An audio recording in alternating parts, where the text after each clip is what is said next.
Make sure you guys sign up.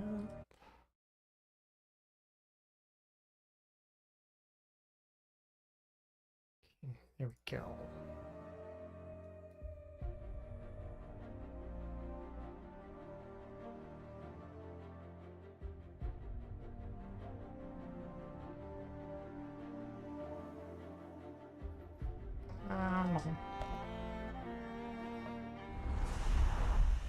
The Gondorians who choose to stay in Mordor will be buried.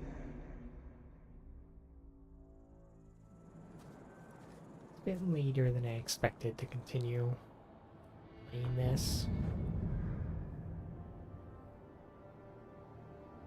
I ended up delving into updating some of my stuff for my full body tracking setup, along with what do I call it? Setting up a bot for like the chat, which I don't even think I've actually turned it on. Give me a second. You kind of forget about that. Streamer bot.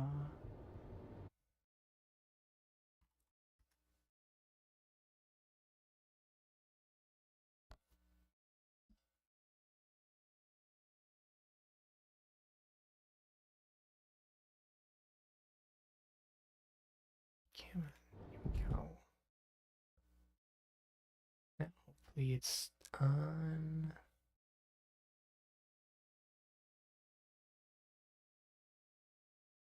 Yeah, it does say it's in the chat now. There we go. But what do I call it? I updated give me a second.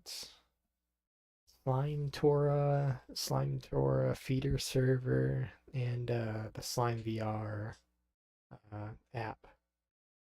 And then I ran into some hiccups in between, because apparently I can't have Slime VR pick up my controllers now like I did in the prior updates.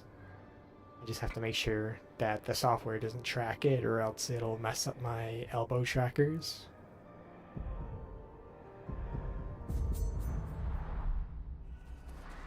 And then I still run into the issue where something between the Slime feeder app that allows Slime to pick up your headset and your Quest controllers, and Steam VR software itself that's picking those up, causes some drifting and disconnect issues with the other trackers when it picks it up with the software. So I need that's probably one of the things I eventually am going to look forward to not having to deal with when I get new trackers. Well, I'll definitely say I got my money's worth out of these trackers. Had them for so long now.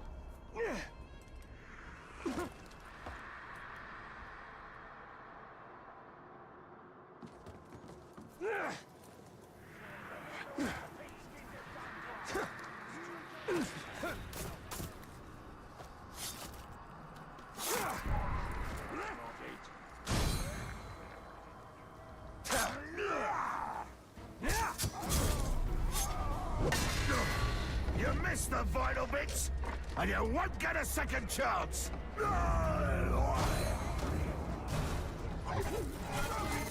I don't think there's any trackers I would have gotten differently at the time.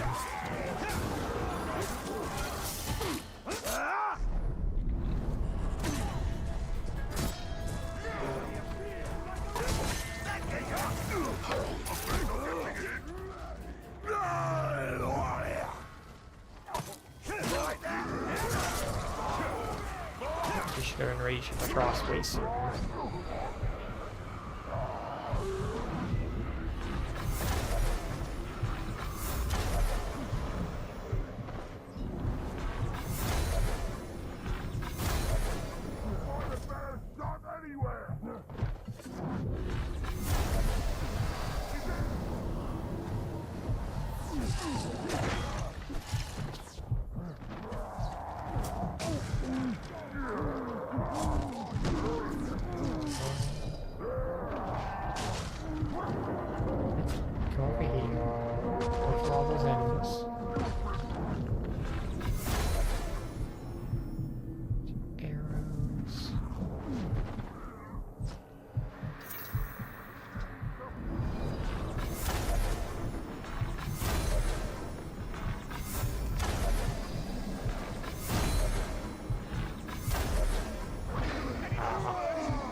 stop being enraged.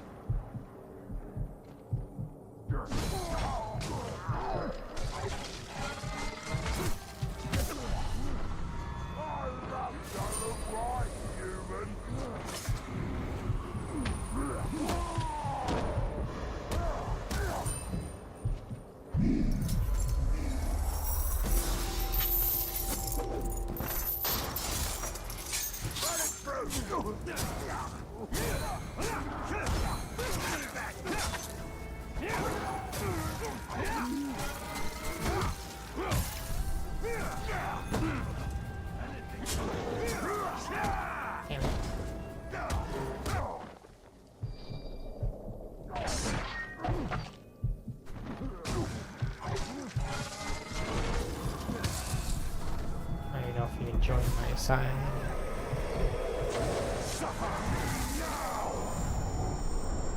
No.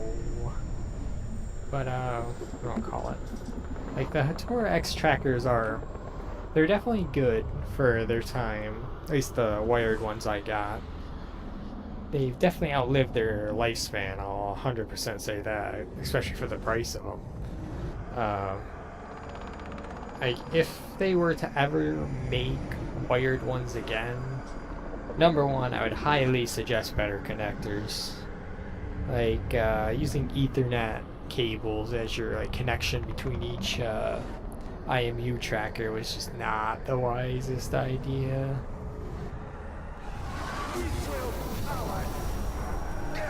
Just simply due to durability.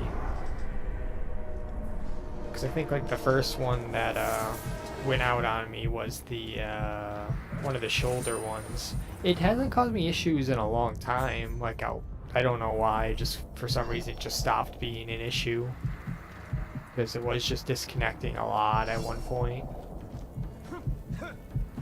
But now it just doesn't do or doesn't have that hiccup anymore. See how well they wage war now. And then now the connection between the hip and the right leg tracker is the one that usually tends to bug out on me. But the thing is, it's not just the what do I call it? The wires that are like your issue. Like sometimes when you boot into what do I call it? When you boot into VR chat, if you use virtual desktop, you can open up a little like stat menu thing that'll show you your network latency, your FPS, what you're running, so on, so on. What you'll notice sometimes is the game will just have spiked up MS from the game.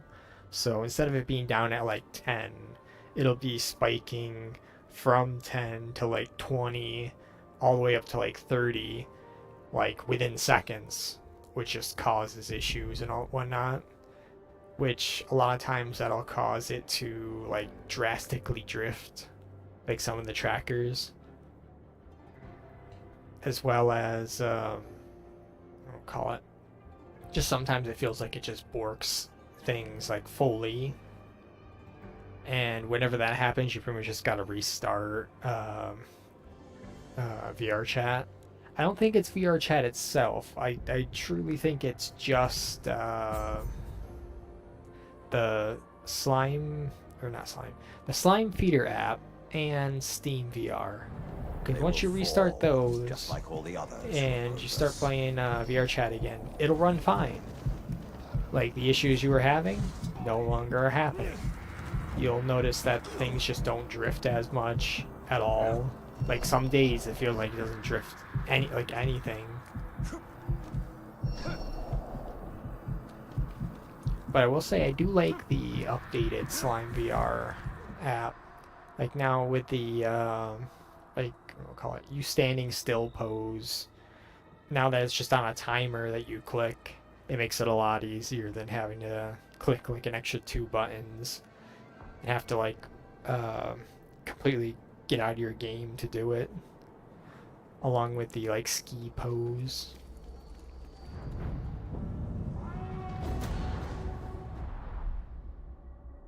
Braggart, the path to victory is rarely a straight one. For those who took up arms against Sauron, survival was victory. But I'll call it. I definitely am looking forward to either. I still want to see some more videos on them, but the slime butterfly trackers, those things look really nice. I saw those recently. They look absurdly light and absurdly good tracking and pretty damn cheap. And that would be like actually using the slime ecosystem instead of using like the modded version that I use now. Like that would cut out a whole extra software app that I gotta use for, or 2 software apps that I would have to use for VR, and that would probably help with a lot less hassle. And then there's that Flux Pose one, which seems good from everything I've seen. Like, I wouldn't run into the issue with the metal interference that some people have. Like, I have metal springs in my bed, but I'm never really on my bed to, I'll call it, for that to cause issues.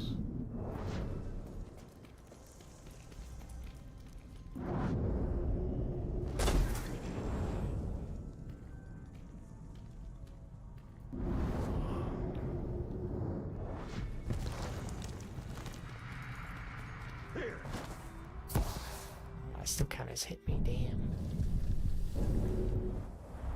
And even then, with some of those software things that some people showed off, it kind of seemed like it was just a non-issue. The path to victory is But I rarely a understand straight for one. anybody that's in like an For those apartment who took up building with like a arms shit against ton of metal Sauron, around them, survival was that it victory. could be or cause an issue. Like, I don't think my metal desk would really be that big of a deal, because I'm standing off to the side of it, away from it.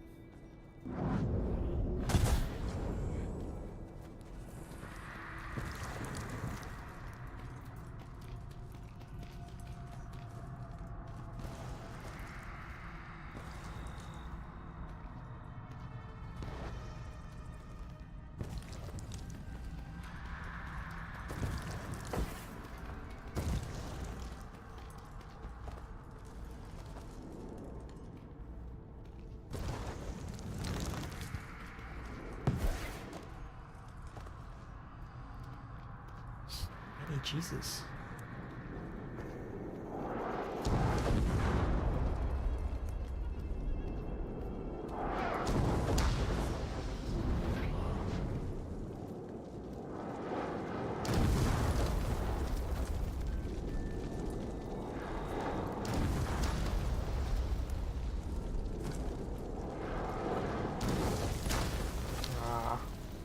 See, I hate those types of red circles where it's like, even though you're not in it, it's still gonna hit you.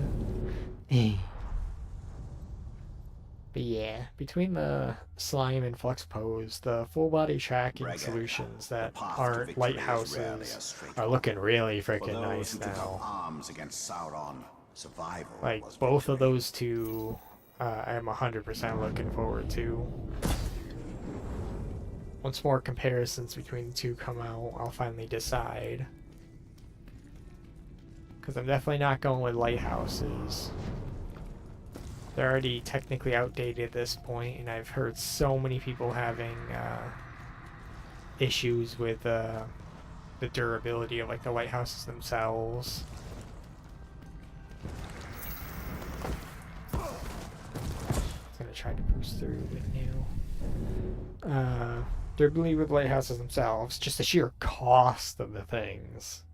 Like, if one of those break, you're practically paying for an IMU tracker For setup. those who took up arms against Sauron, survival was victory. And then, what we'll call it? The,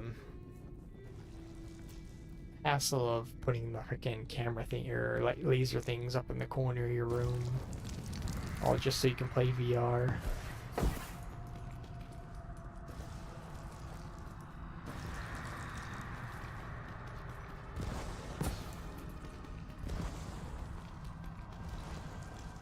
I triggered a bit too many.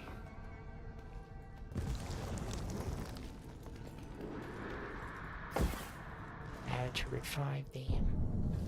We just need to stop rushing it.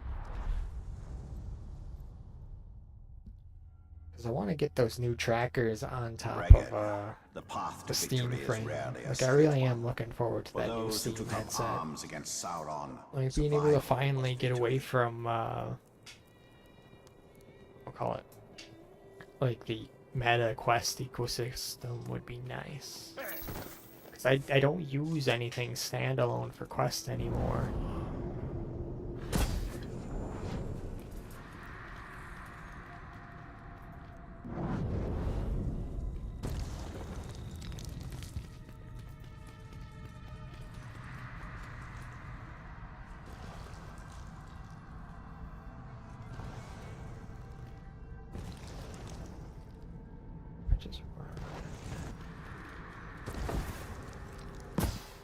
Ah, it still hit me, damn.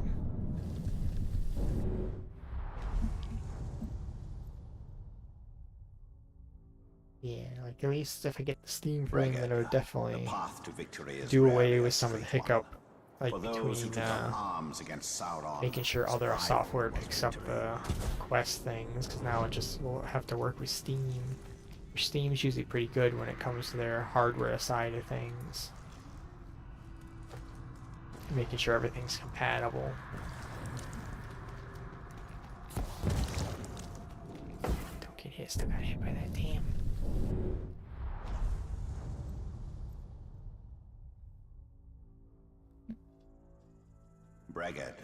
The And the path good to part with victory that is rarely a Steam straight VR one. is you'll get For your eye those who took up tracking with it, arms which against Sauron, survival has was always victory. been, I'll call it, one of those very cool, interesting things. Like, I think it'd be nice for VR, because it just makes your avatar feel a bit more alive when you're playing your games like VR chat.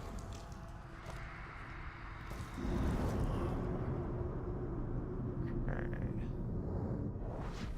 Kind of want to try.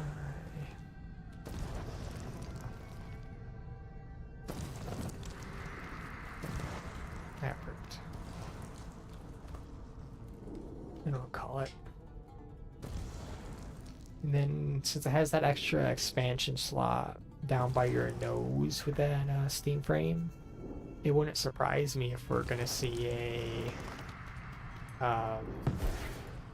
what do we call it? An expansion thing for mouth tracking. So your avatar will actually look like it's matching your mouth when you're talking.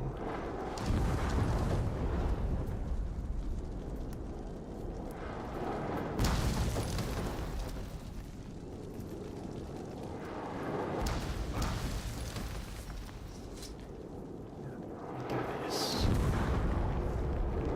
Run that way.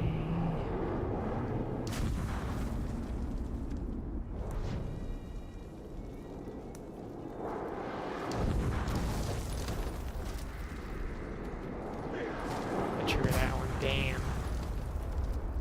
There's a path up here.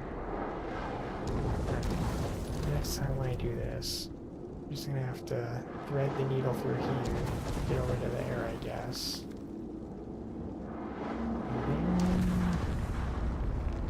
you hop from here over to there?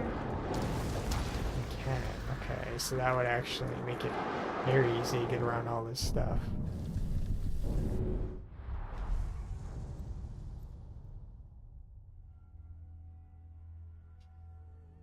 Yeah, going with the slime and flux pose. It seems like most of the drifting and everything with those have just been ironed out almost completely.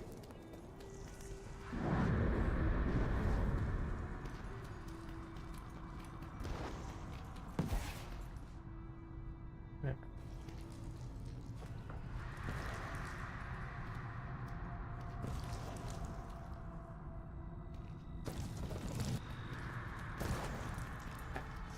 Yeah. Oh yeah, then on top of the Made in Abyss and Danmachi that The path to victory is rarely a straight I one. think Made in Abyss is For getting those its who took up arms movie against Sauron, next. survival was And victory. then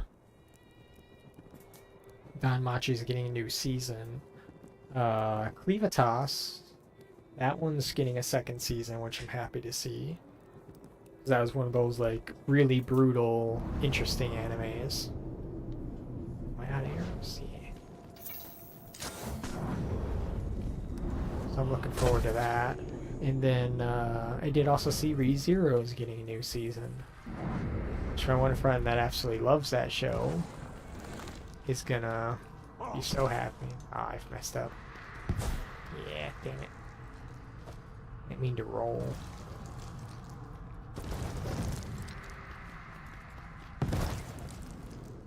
I don't know how I got through that in one go last time.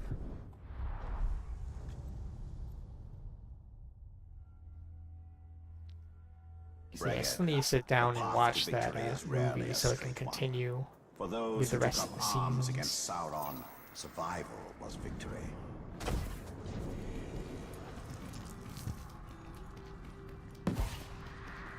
Keep accidentally triggering that one. Figure out when's the actual best time to go. Probably when this one drops. Yeah.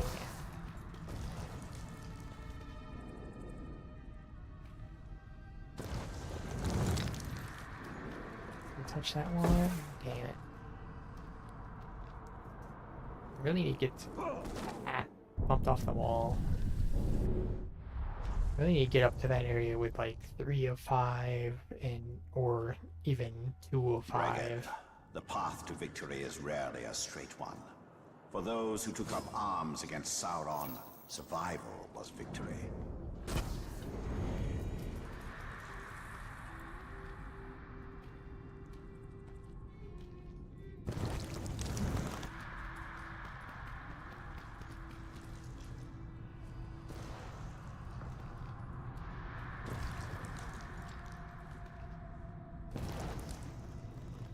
Definitely run it this one.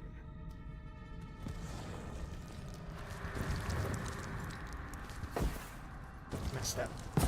Yeah. Keep forgetting my freaking pathing for it. Oh yeah, and then I did make a decent size list for those who took up arms a bunch of against games that I Sauron, love. survival was victory. I gotta say, probably one of the recent ones that I like fully 100%ed was Pirate Yakuza. It's the closest we've gotten to anything with decent pirate ships. Even if it was very gimmicky, it was still a really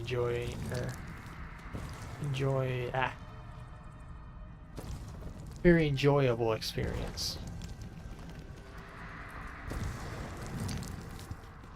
Okay, there we go. I only have one triggered.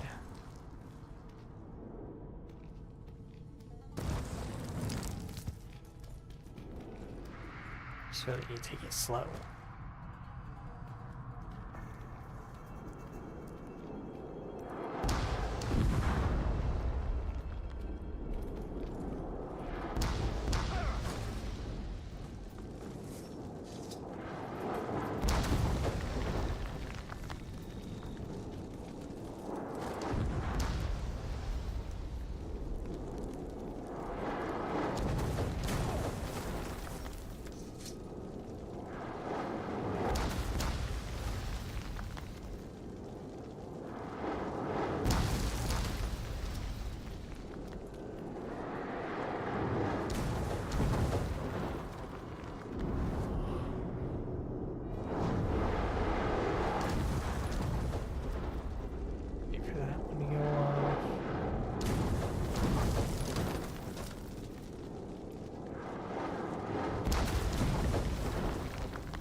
Triggered.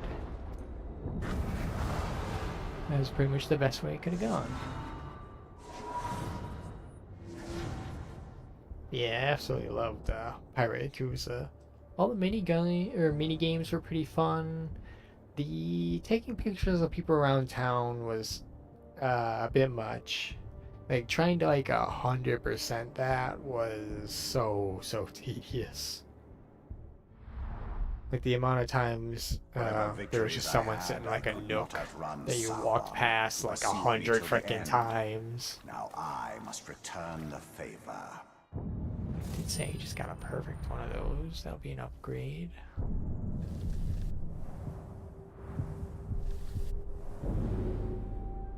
Yeah, Pirate Yakuza had like very fun combat. Like that one and Yakuza 0 are like the two that I grinded the absolute crap out of.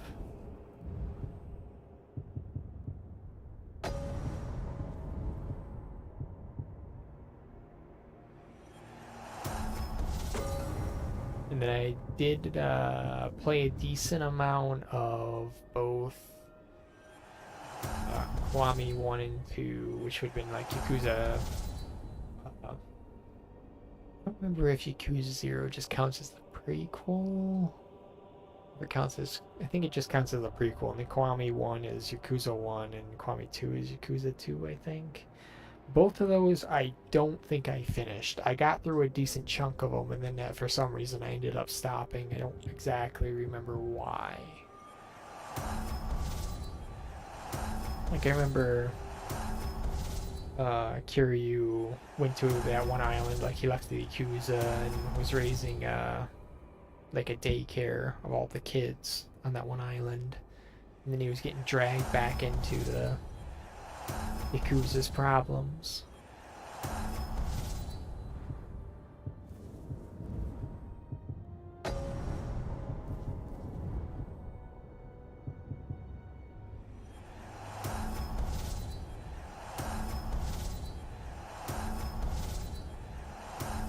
I know they're coming out with, I think, Kiwami 3? I think that was the one they said. And I forgot why people were upset about it.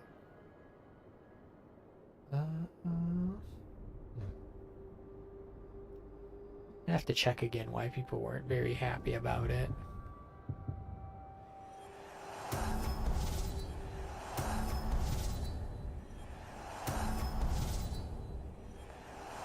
I know I didn't bother with like a dragon because it's once again those like turn-based tactic thing,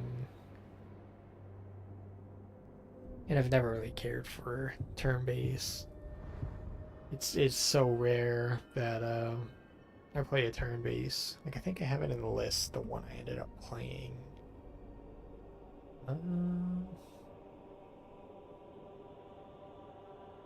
It Vambrace. That was like the only turn-based I remember sitting down and getting all the way through it with. And it was quite a decent experience.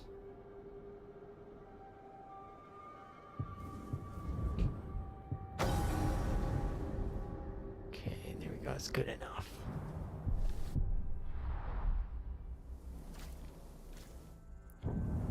I remember that giving me, what's that other, is that Dark Souls? There's a 2D game that kind of has like the Dark Souls vibe to it, or like side-scroller-esque turn-based game that has Dark Souls vibe to it. I don't remember the name of it. I think they have 2 games. That'd be like the closest comparison to the Vambrace I could give. Just a lot more punishing. Because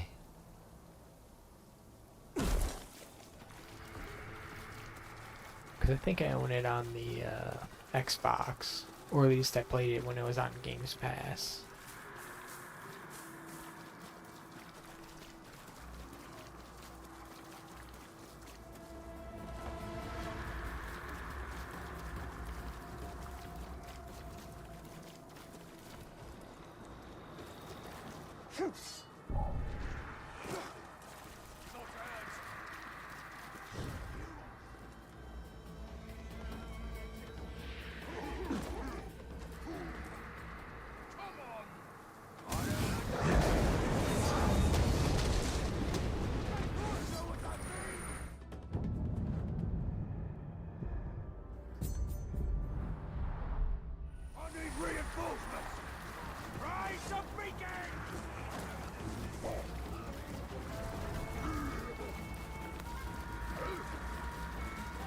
next on the list was ones that I've been talking about a few times in some of these videos.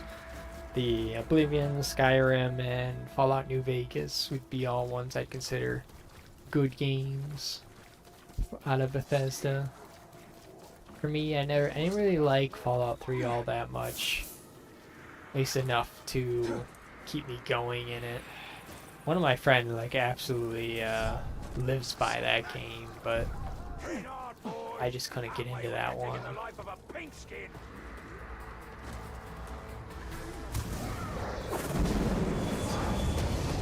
Like, to me, New Vegas just felt like a much better RPG just across the board.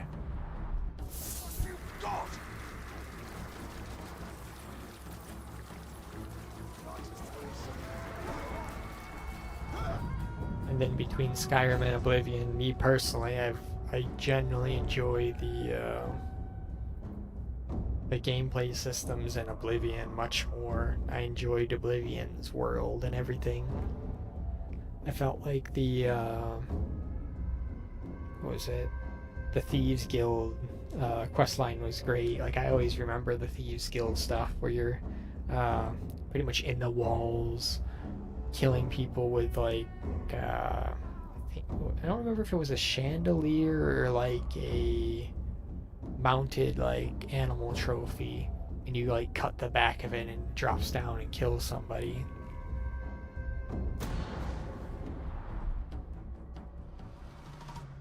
Dwarf, control. I had one. It is not the weapon that wins the war, but he who wields it. You're the camp. We will turn the weapons of the enemy Without against taking him. damage.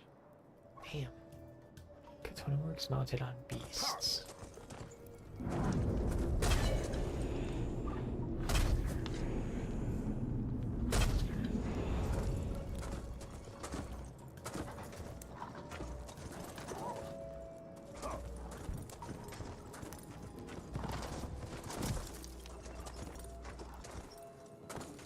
So if I sneak out, probably.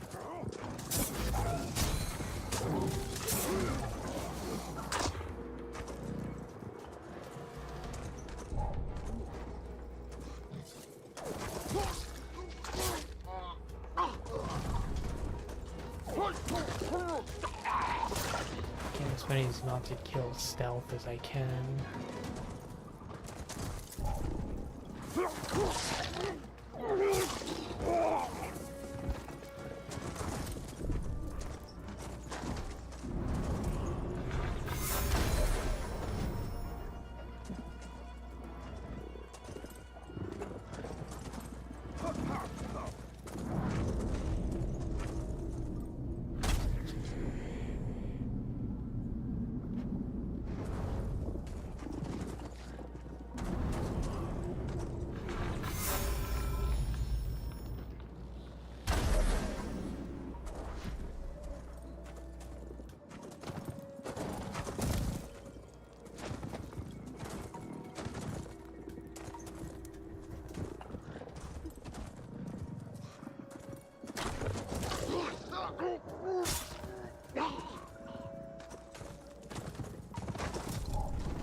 Where did that guy come from?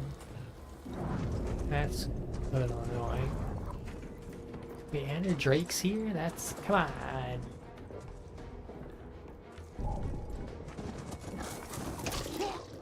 Drake is probably gonna end up getting a freaking shot on me.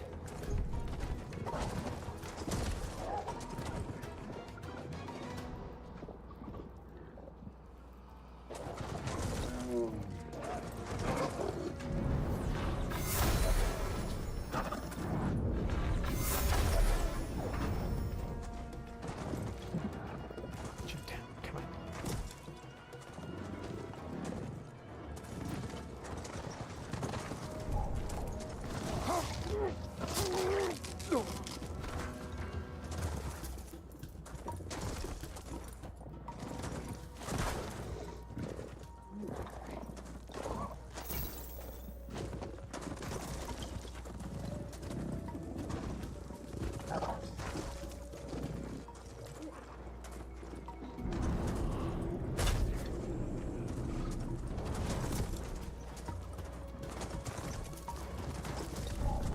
Oh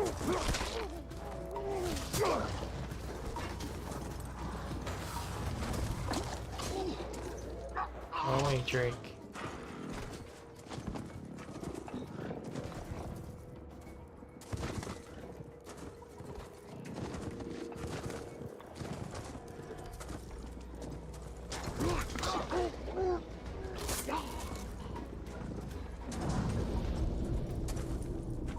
A lot of these things to shoot.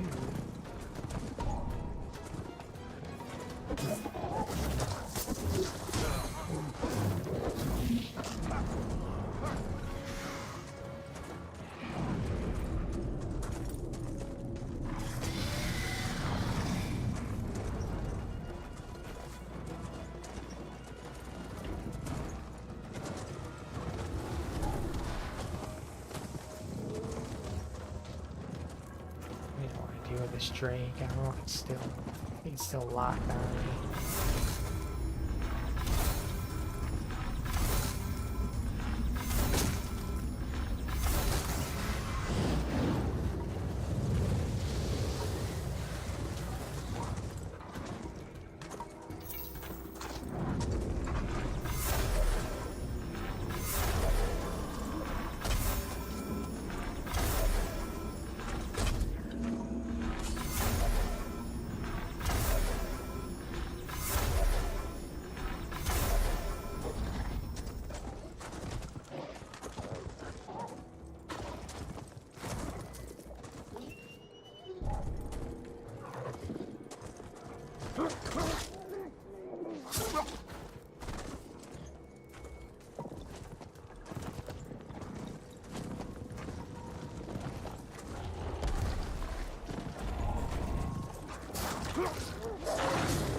Literally gonna be one orc short. Also, I still don't see enough freaking bait things. Damn.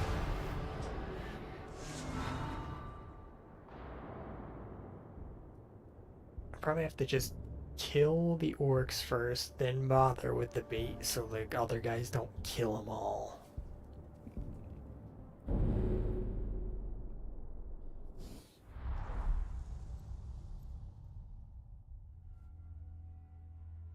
And then when it comes to the Halos, Halo 1, 2, 3, Reach, ODST, Halo Wars 1 and 2, I love all of those. I still don't remember if I even ended up playing Halo 2. I know I played the crap out of Halo 1, but I genuinely cannot remember if I played a lot of Halo 2. I swear I bought it and played some of it, but I don't remember. But like I think it was last year I actually sat down and was working on getting all the achievements at least that I could in Master Chief Collection. I think I have like 90% of them now. I think most of the ones I'm missing are either multiplayer related. Some of them just are practically impossible to get unless you can get some friends together to play.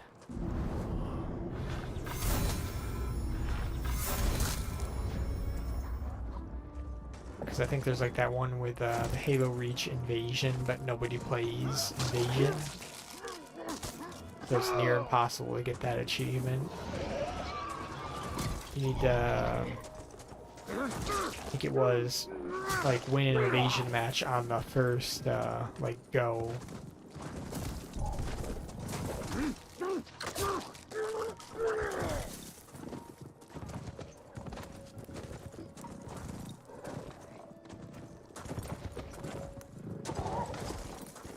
Like I know I did Lasso for Combat Evolved, and I think I was working on Lasso for Halo 2. I just haven't like gone back to continue it because I did all the campaigns in under 3 hours.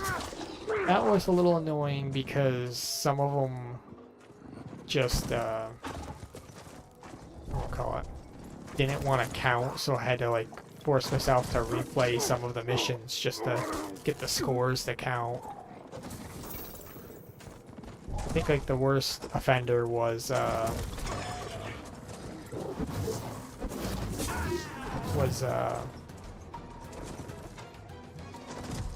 call it Halo 4. I think I had to repeat like 2 or 3 missions because they just didn't want to count their score or times, which was just annoying because Halo 4, I don't think there's anything redeeming I can really say about that game except for like Cortana's design. Like her design was really good. Like they nailed that aspect. But when it came to the story, the missions, the areas, all the rest, I don't have anything redeeming to say about that.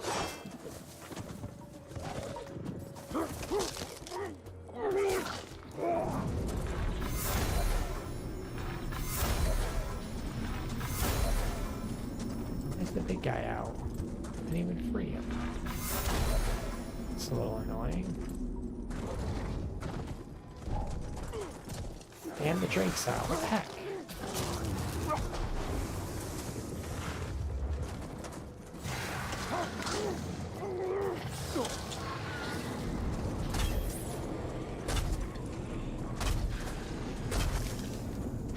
These count. Okay, they do count.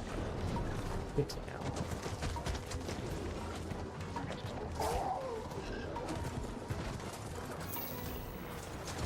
Definitely makes it a lot easier.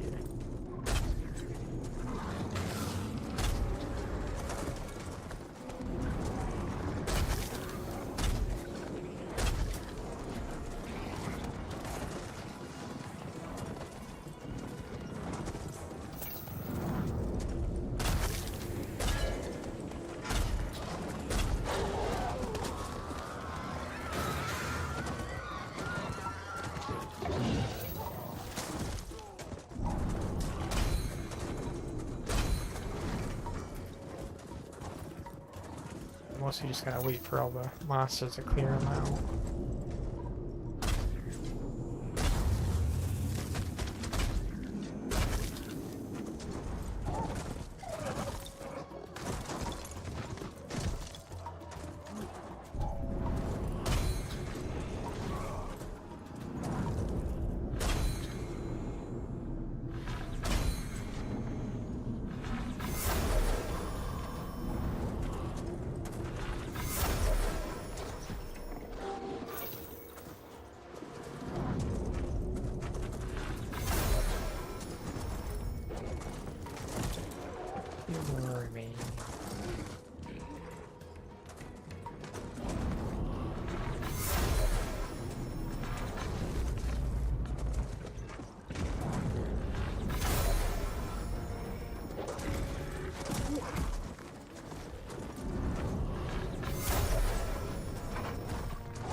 Yeah, like I'd rather do an entire playthrough Lasso by myself again for Combat Evolved, finish out Halo 2 and 3 on Lasso Legendary before playing Halo 4 again, before playing... Wait, did I miss one?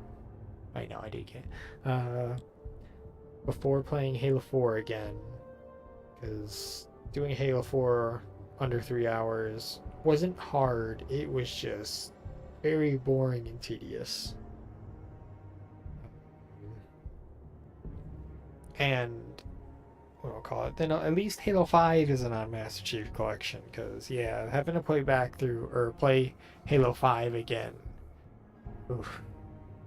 I hated fighting freaking Warden Eternal like 5 or 6 times in that game.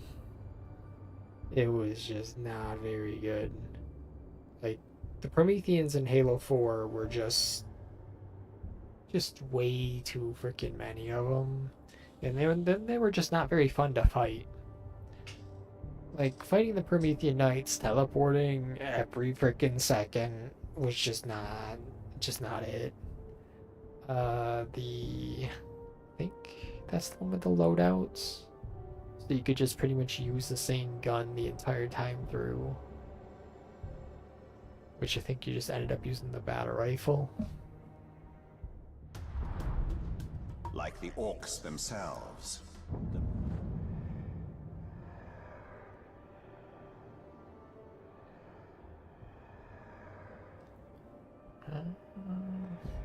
Yeah. And take that, and that. Beasts of Mordor became my allies.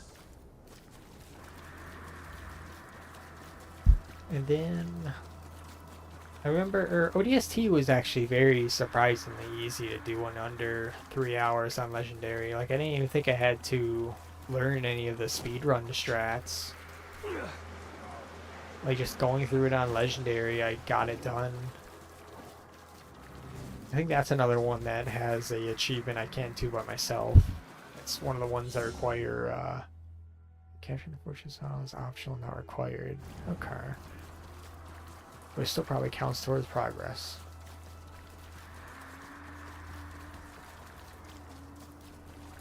But, Conquering a fortress I think so there's one of remote those ones will where it's not like you gotta aid play our the war effort highway directly, mission but with our Iron influence Skull must be spread on to every with corner 4 other of people. Mordor.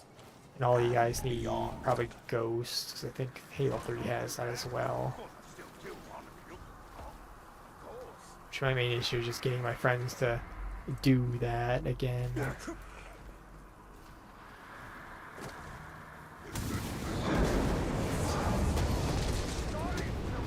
Because I know my other friend that just really likes Halo, he likes the multiplayer side of things. He barely did the campaigns, which is kind of sad.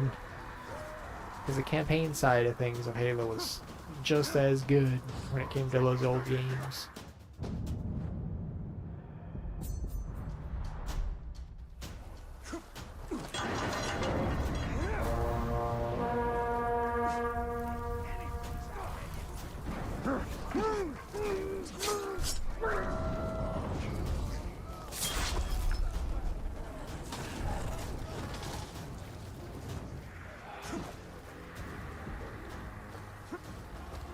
Like, I even remember, I think I got all the achievements in Spartan Assault. That, like, spin-off game.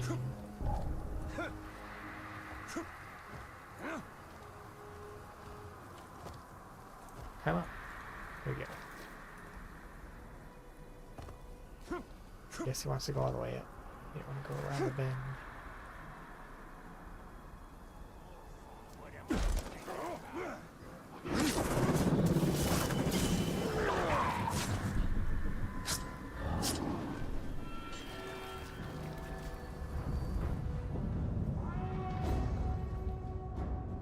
Every now and again, I do definitely get an itch to go and play Halo Wars. Yeah, I'd rather do all the like painful challenges than play Halo 5 or 4, 5, and Infinite. Like, one playthrough on Infinite was enough for me, and then never looked back. I tried to do most things and get the most out of that game, but The elves were not often a lot outnumbered, there. but whether they were fighting one or many, So what I our gotta people do? understood the meaning of Attacks. fortitude.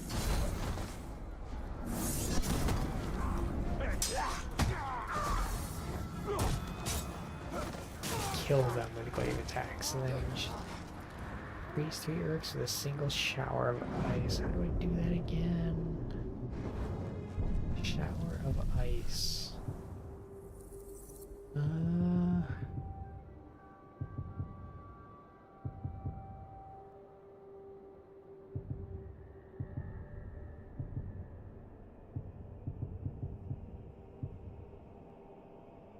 Ice, no. Where is it?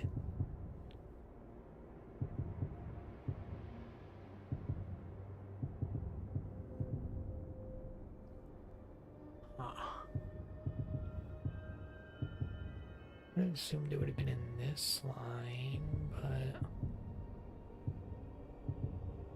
fertilize, poison.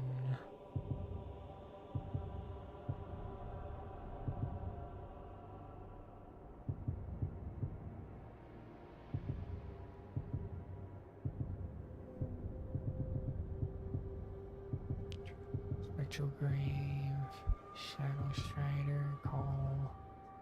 What is this skill? Who is it referring to?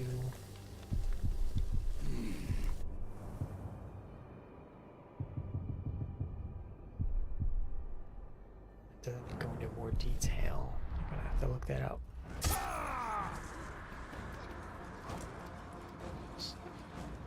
Shower of ice. Let's see.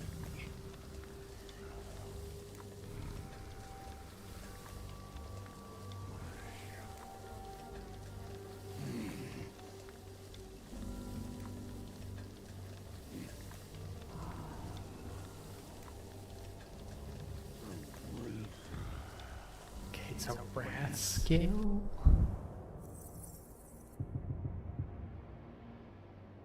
Base Elven Ice Storm. Consume in the treasure hunters.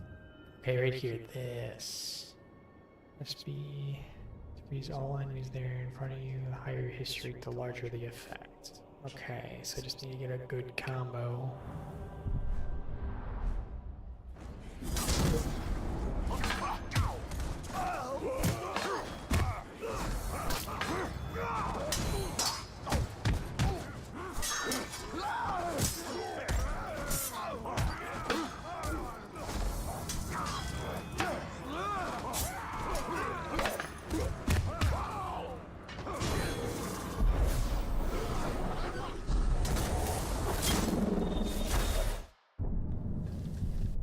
Do a good combo and then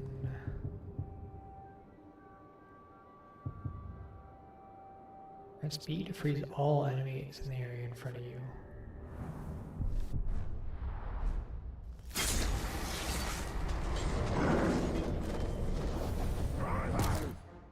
I got hit there, so that didn't count.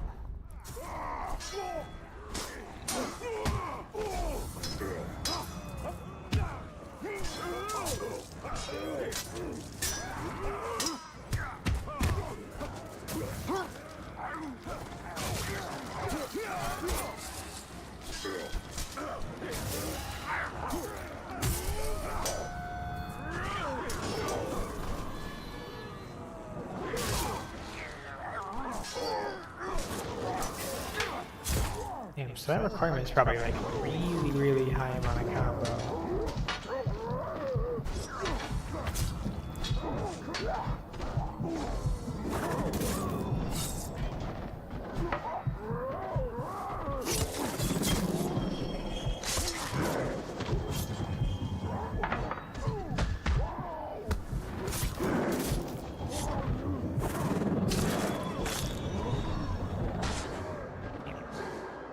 Trying to do the stun.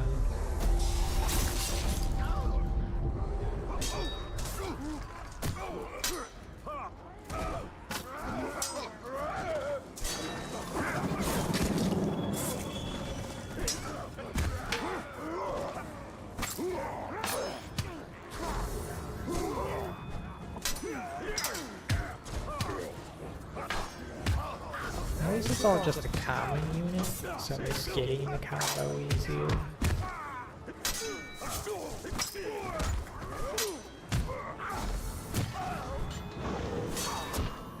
Keep freaking whiffing one or two of the attacks, so I just lose out on it.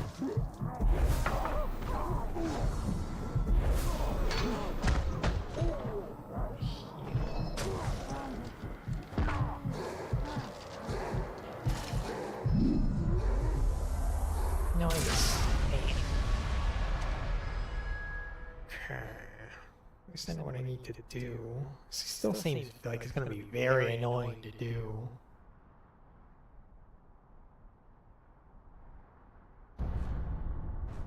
And then next one in the list was the Fable 1, 2, and 3. Like I know. The elves Fables were often Fable nothing 1 but is not, but whether it's not an like, fighting one or amazing many, game, our but I do people still want to go understood the back and meaning play of it. fortitude. But I know Fable 2 is like the gold standard when it comes to Fable.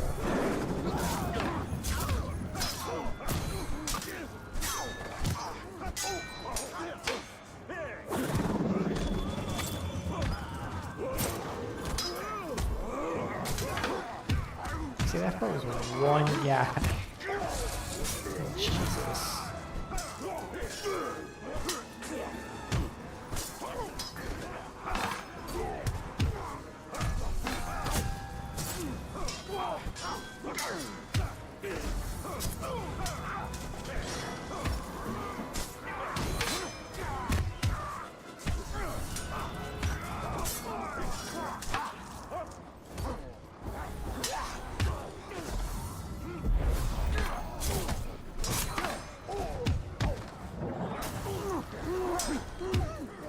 Am I missing something? Like it said press E and hold it.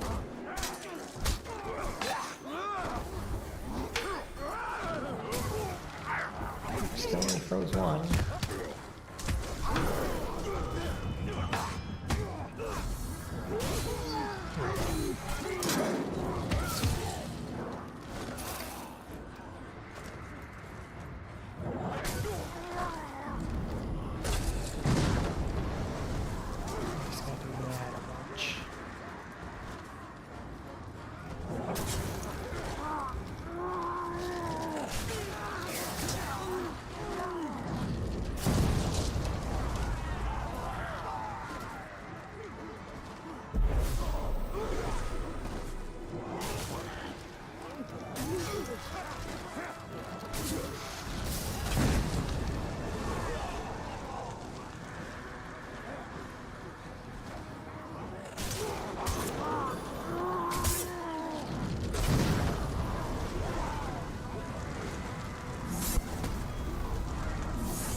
I really feel like if they do make another one of these games, they really got to expand on the capability of the spear.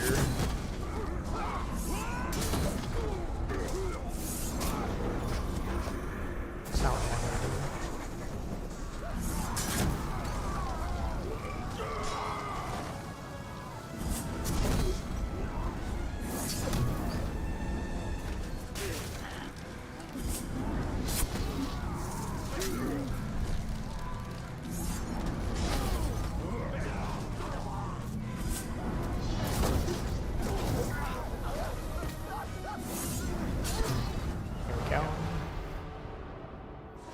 It was just tedious, it wasn't really that hard.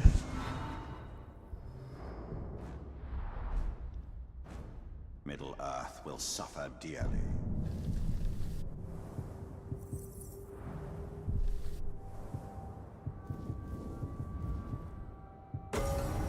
I'll say, at least this area actually gives you like the highest tier ones. I think that's all the ones I got, yeah. We do not defeat the Dark Lord. We have no choice but...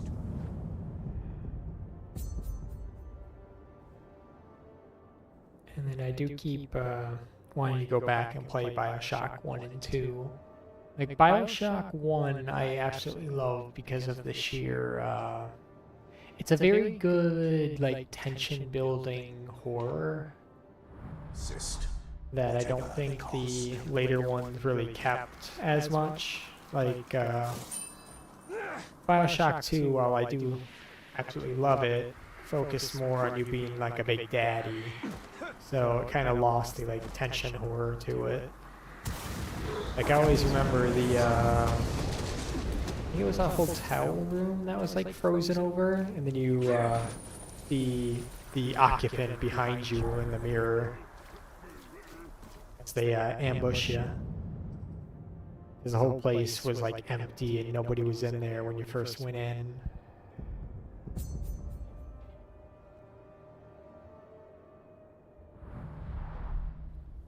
Something just moved over there.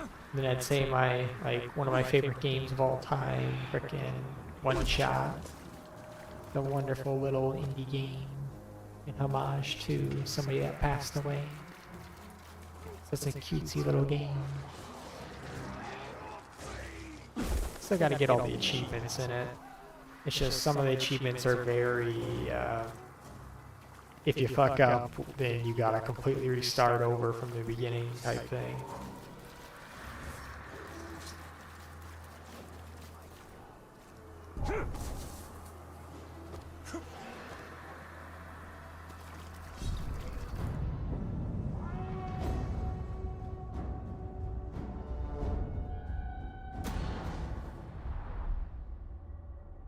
Death.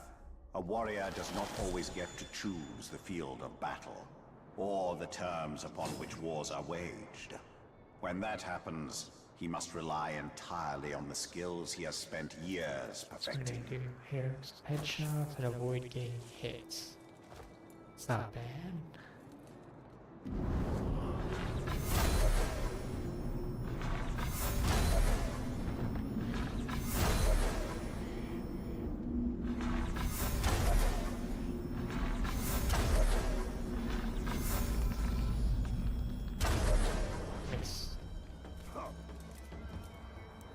Arrows down here.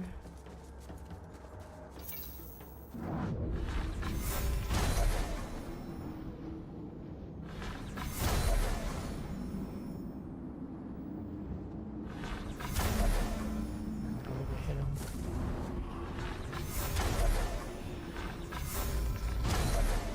I really don't like the cursor with the arrow. It blocks what you're looking at.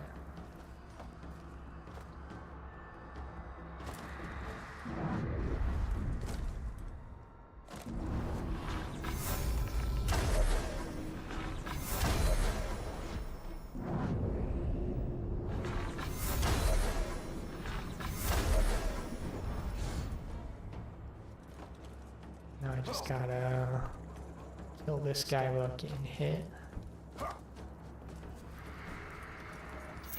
And now I do the like aim shot, execute shot, back to back, I'd assume. Yeah. You can't hide, my sweet.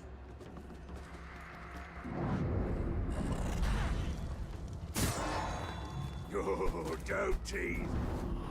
Jesus Christ, he's teleporting all over the place.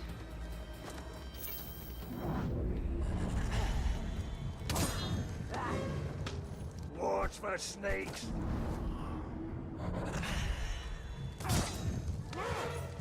Do I have a new... So this is how they intended you to kill him? I know that step.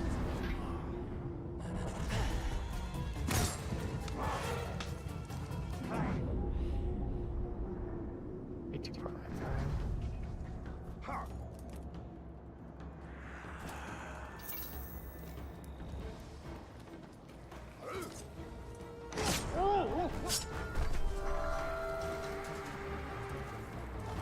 Oh wait, maybe, well, no, yeah, it would, he would still count as being part of the camp.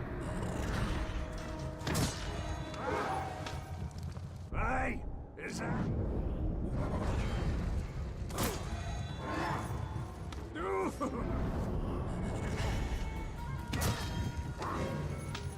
Watch for...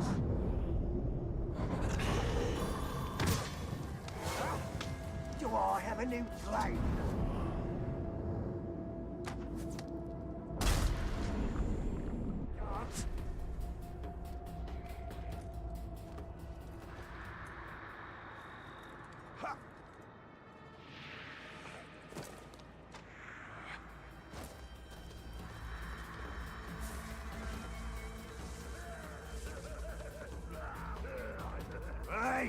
Is that you, my love? Yeah, I do definitely just gotta get arrows. I was gonna try to just mind break him, but doesn't seem like he wants that.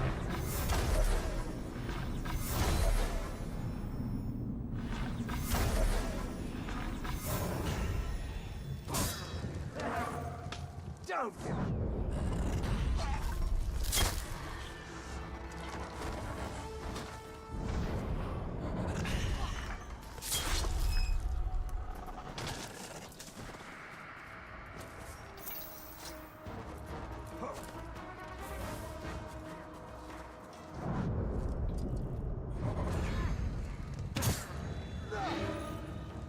Playing hard to get, Tom.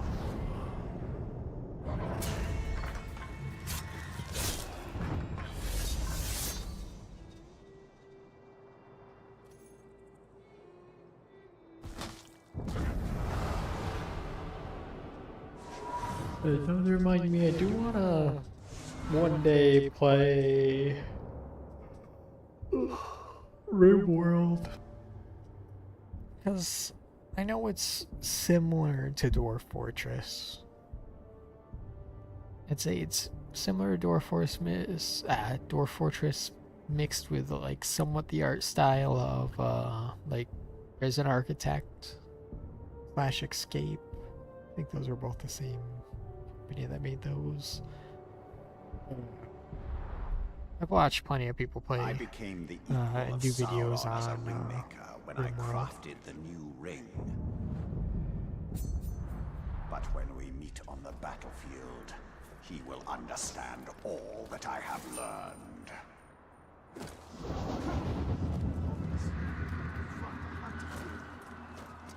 Wait. I still need to make a actual fully successful fortress in Dwarf Fortress. But I think I never actually got a full-blown military to work out too well. Like, I can set up the towns all well, so get them all the fancy rooms, get them the fancy, like, churches and stuff for them all to pray, set up, like, an adventurers guild, a bar, and all that down in the depths where the monsters spawn. But when it comes to a military, I always just, never ended up making a good enough one to make it to where they actually stood a chance against some of the enemies they fought. Like if they fought one of the I forgot the heck you call them, like the ancient beasts from the underground by themselves, my military just always ended up getting completely wiped out.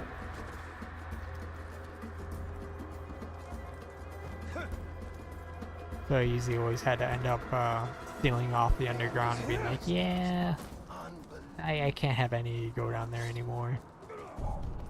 And then if any of your dwarves ended up dying down there, then you ended up getting ghost haunted in your place, and then it just went downhill. What was that noise? A large group of enemies just chilling back here. I've seen it. I've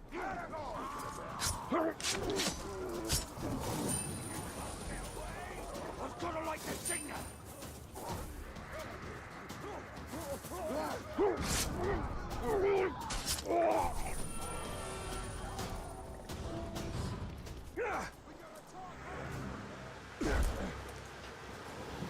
And then next one on the list would be Borderlands. I absolutely love Borderlands 1. Like, I played the ever-loving crap out of that game. And then Borderlands 2, I didn't like it as much as other people did, but I definitely did like Borderlands 2. When it came to, like, it definitely had one of the best villains. Like, Handsome Jack is hands down the best villain they've made. Every other villain from the games just kind of sucked.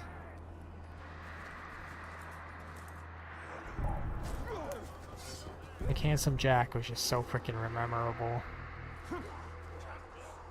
well, you had, what was it? I think it was just the Dark Lord. And it was technically you, I think it was. It's been a minute. And it wasn't very memorable for Tiny Tina. Borderlands 3's enemies, like, just made me want to mute the game and, just play it. That'd be the way I describe Borderlands 3, is just, turn the dialogue to 0 and just play.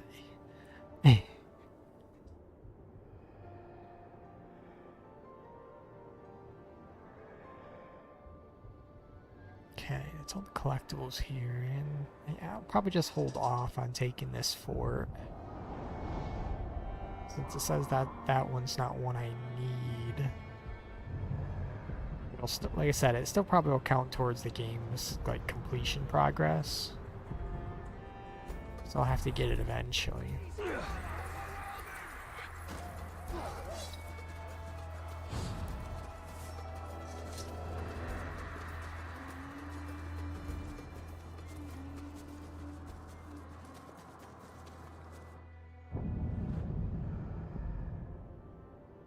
I can just capture it immediately. That'd go so freaking terribly. Like, what level is this guy? I don't have a thing. I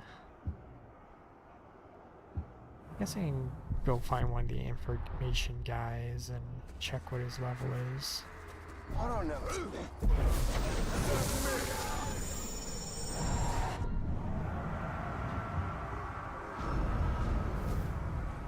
51.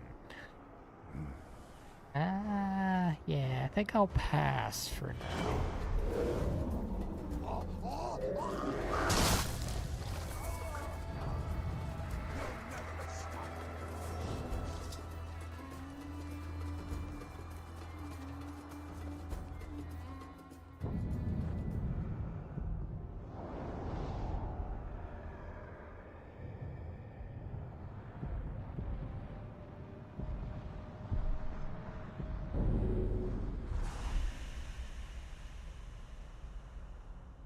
Yeah, Borderlands 1, I think I played or did playthroughs multiple times for every single character. I love that the game had, like, your absurdly, like, hidden unique loot that you could get for some quests. Where they get, like, the red text. Enjoyed the, like, pearlescent grind. It was, like, the end game. Absolutely loved Rick, Roland, and Mordecai. I never really much cared for the Siren. You know, other people absolutely love her, but I've never really cared for the Sirens.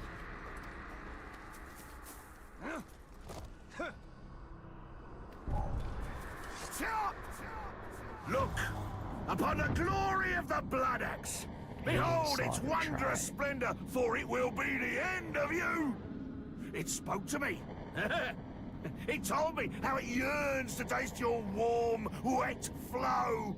It wants to bathe in your essence and delight in your death. And what the Blood Axe wants, the Blood Axe gets.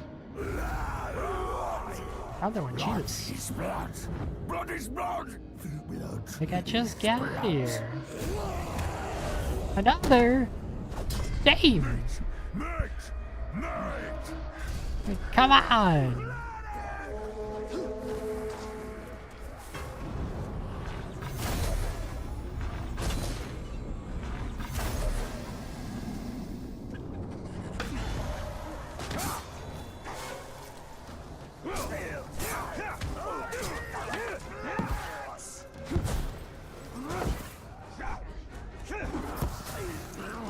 Stop!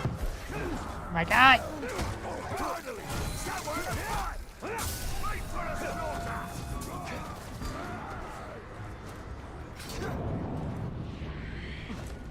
Grab some arrows.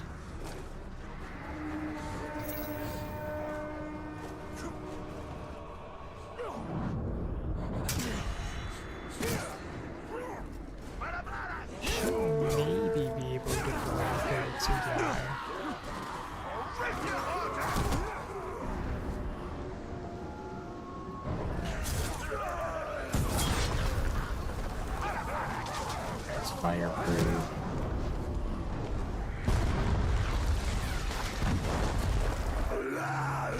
And enraged by burning.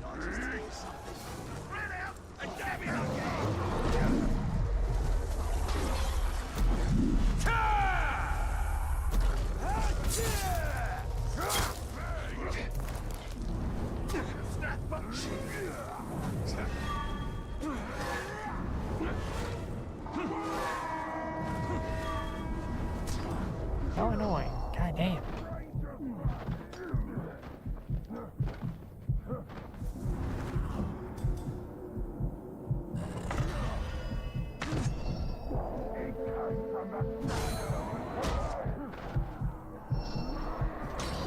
Real quick.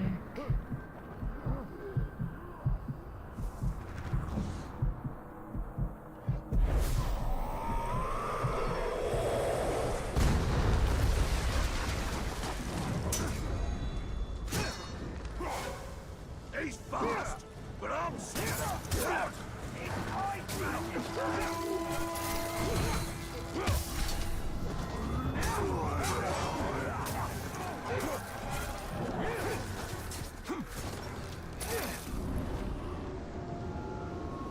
My understanding.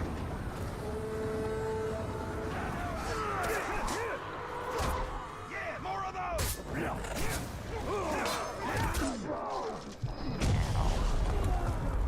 So much shit going on, I can't see.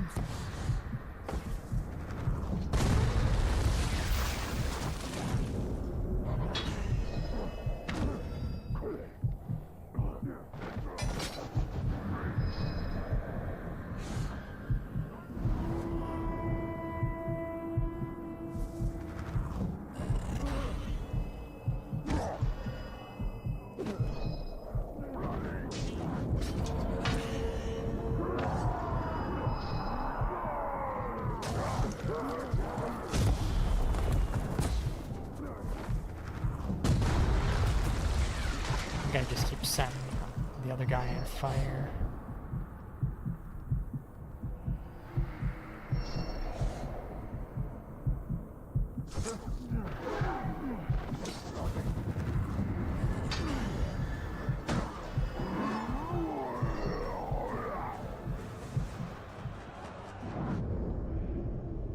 No, not arrows.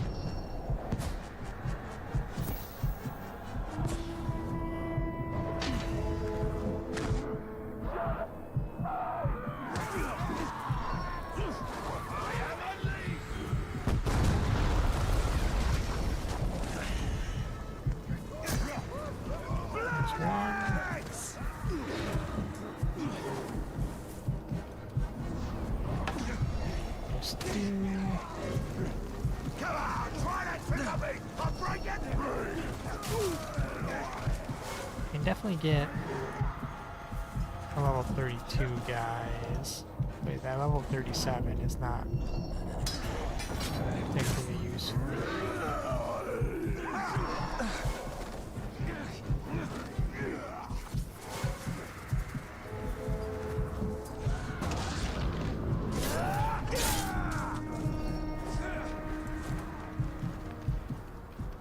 Arrows.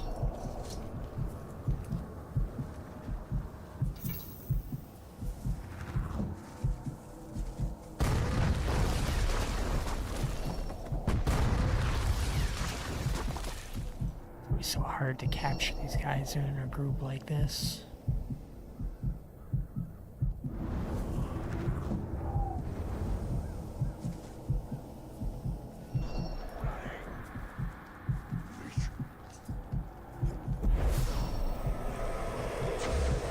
There we go.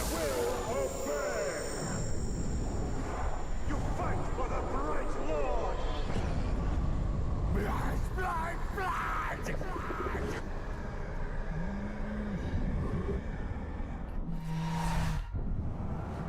My bodyguard, I guess.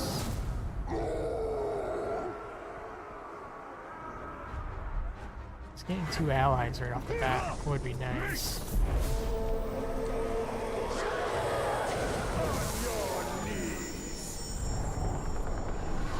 Pathetic creature.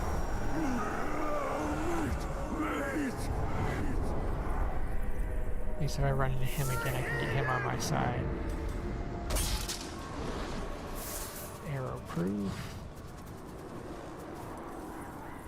We need to find it!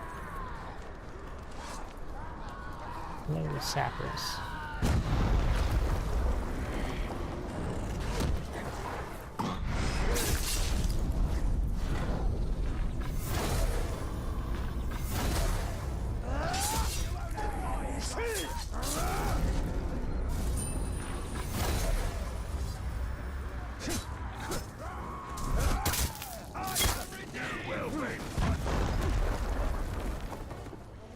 I wish this guy didn't get enraged by his own units.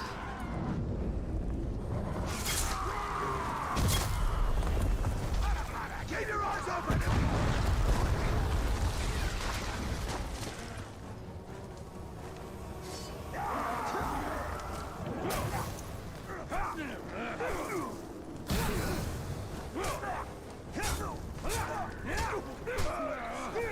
You get distracted!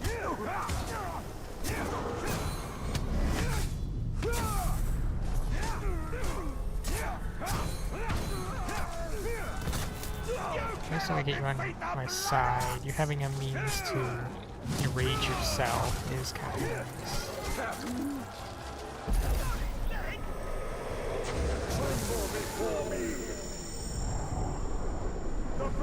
And you are immune to the fire. That's also technically a benefit for that. Sure thing, boss.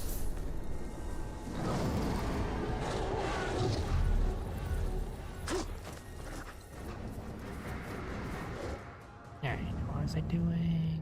Yeah, the castle.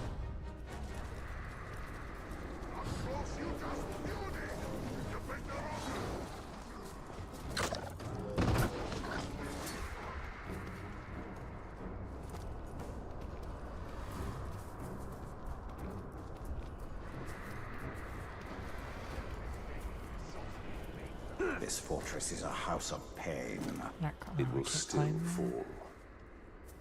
There we go. You don't think I'll make it worse for you? Don't think it'll be better.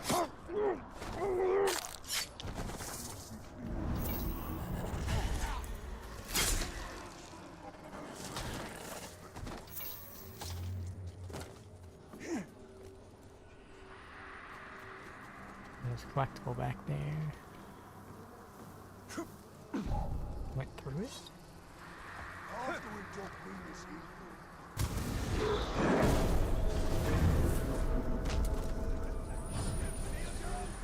Let's see how fearsome they are now. They love pain. It's time for them to feel some of their own. But some things were lost forever. I think the blue gem. And that was it for the audio? Oh, okay.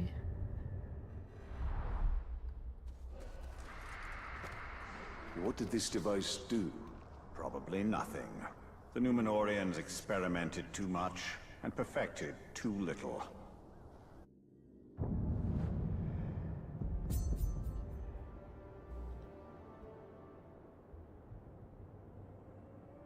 Yeah, the nerdy did talk about castle crashes. There was that Chernobylite. It was pretty much a stalker-like game. I don't think I ended up beating it because I played like a very early version of it and it had a lot of bugs and like unfinished missions at the time. I think that's definitely one I gotta revisit.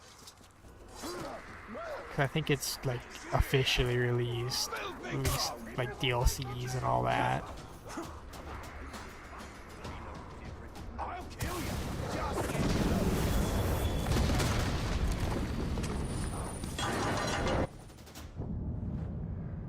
Because prior to Stalker 2, that was like the closest thing you were gonna get to a more modern version of a Stalker. Then going back and playing like the heavily modded Stalker Gamma, or just playing the like really, really old school ones.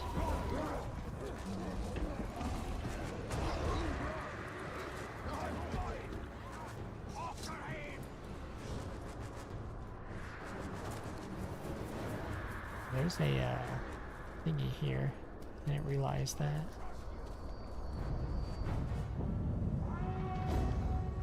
Alright, what do I gotta do? In the Second Age, we honored Send a pillage, flying the one. virtue of vigilance. We watched our enemies closely, only to be 59, deceived probably by reached the key. Sauron in the guise of a friend.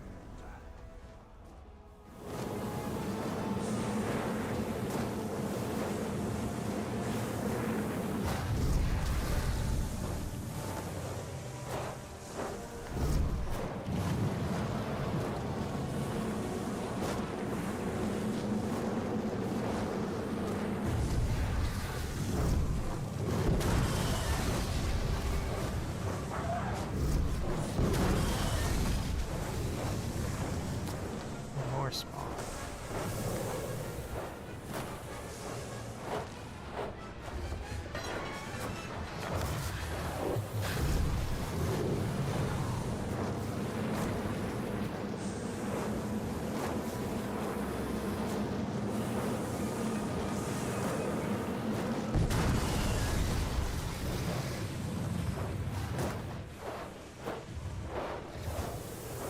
This one's surprisingly easy. I feel like they needed to like double the amount of attackers.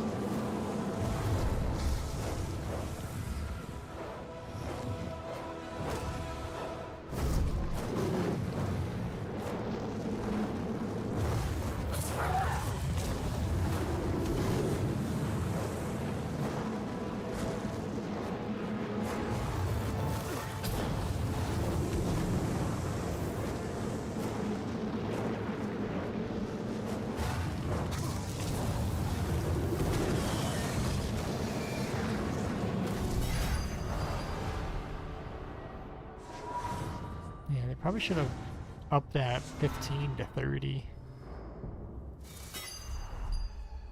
True vigilance means watching friend and foe alike, especially in Mordor, ally.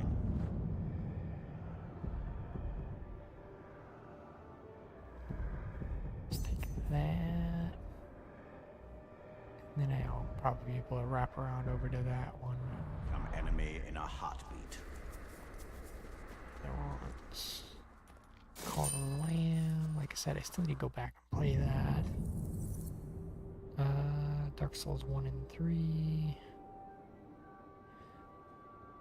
Sekiro, Elden Ring. Conquest Dark. Oh yeah, Conquest Dark, Hall of Torment, Megabomb, and Vampire Survivors. They're all like the same general type of game.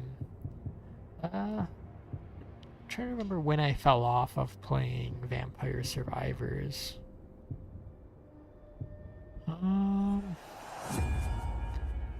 Cause I think it was I just kind of didn't like the whole like constant crossover stuff.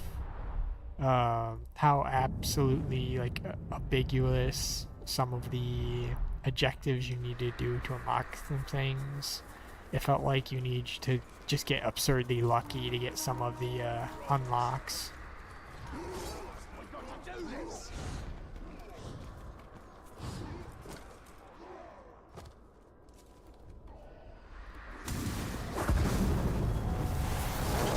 Those cheap guys over there. He's level 37, so it's not very helpful for me.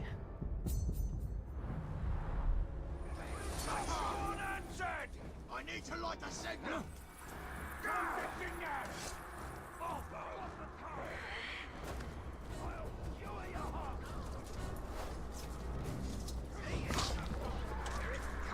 Then Megabonk. I did like that it definitely like shortened down the length of rounds versus when you play Vampire Survivors. It felt like every single match was like, I want to say 30 to 40 minutes whenever you're doing like a full-blown run. Because it did definitely feel like you were wasting your time sometimes. But it was still definitely a fun game.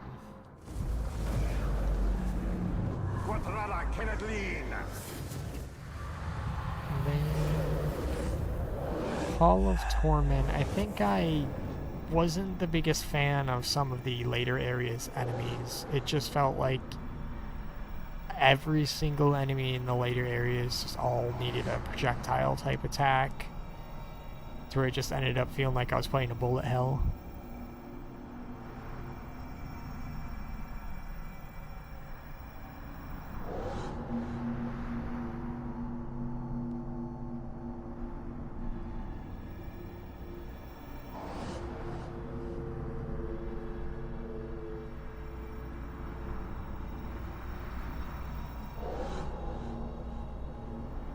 But overall, I still recommend all of those games. Like if you like those types of isometric, looking down, infinite spawning enemy type round roguelikes, they're all good games. I think Conquest Dark was the. I think that was the one where you're kind of set in like Sparta-esque time. Now that one, I think I just got sick of the grind in that one, because you needed to grind like a living crap ton of currency to unlock some of the upgrades. And it felt like you had to use like very specific builds for some of the maps to even be able to have a chance to beat them.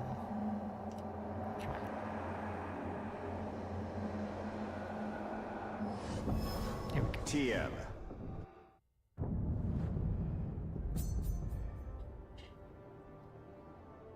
then there's the Deep Rock Galactic. Absolutely love that game. I never got absurdly deep into the end game, but I do remember playing a crap ton of, I want to say Scout. The one that can make like the yellow platforms. That was like the one I mained. Where the heck even is that? Okay, so I'm guessing the pit off to the side.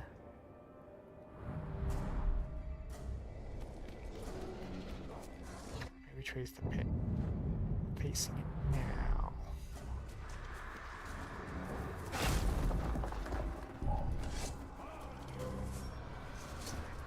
Yeah, there's a collectible here. Let's grab that first.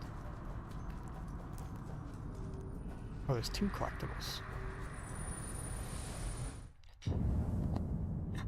It has long been customary for the people of Minisethor to offer an amphora of water or wine to any visitor from beyond our walls.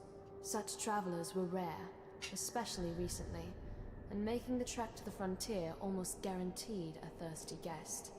But when our need was greatest, no one from Gondor came to our gates, thirsty or otherwise.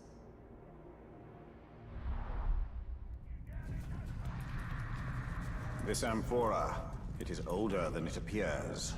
Just as well we reclaimed it then.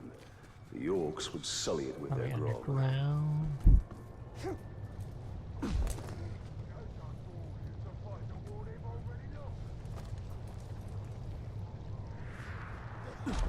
Yeah, there it is.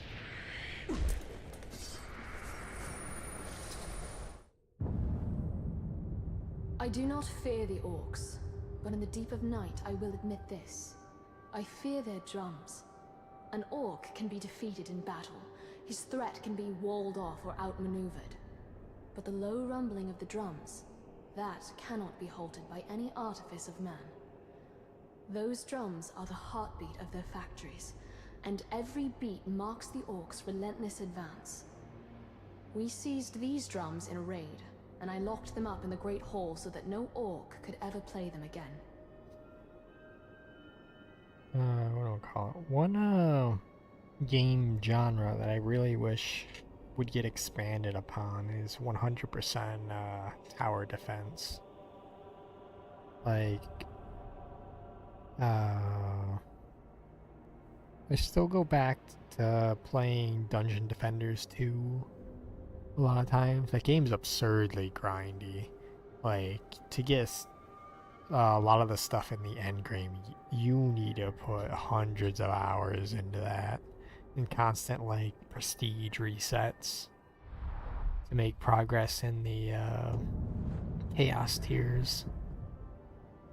Like, I think I was...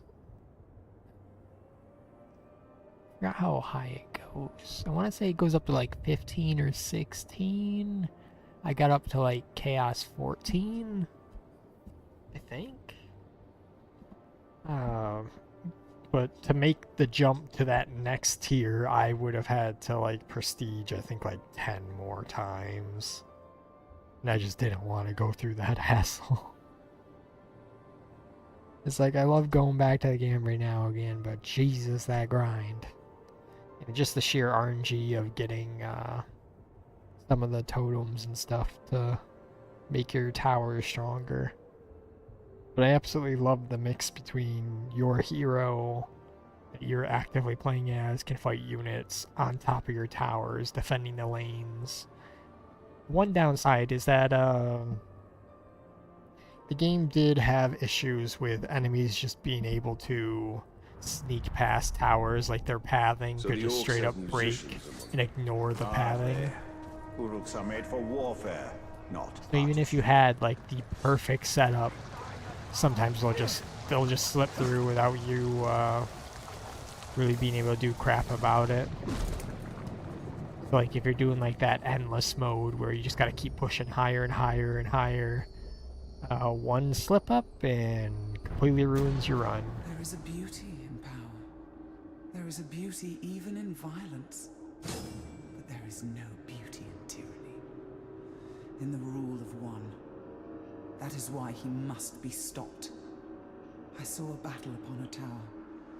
I saw the Dark Lord defeated and a Bright Lord take his place. But the world did not change. I repeat, the world.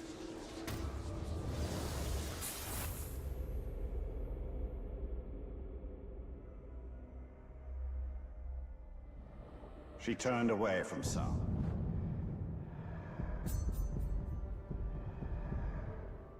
I don't know if it'd be faster for me just run from here. She fears you. She fears what will become of Middle-earth when we defeat him.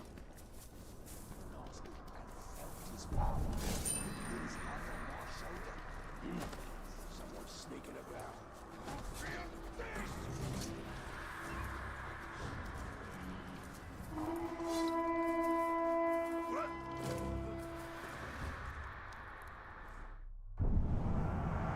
What was this guy? 45, so a bit lower than the other one.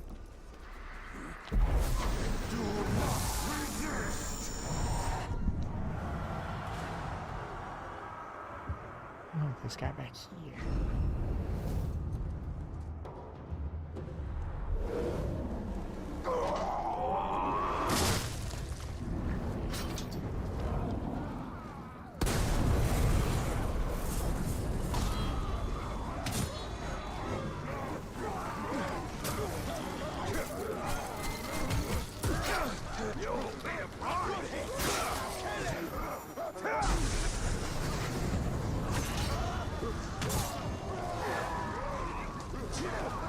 Ah, his fault breaker.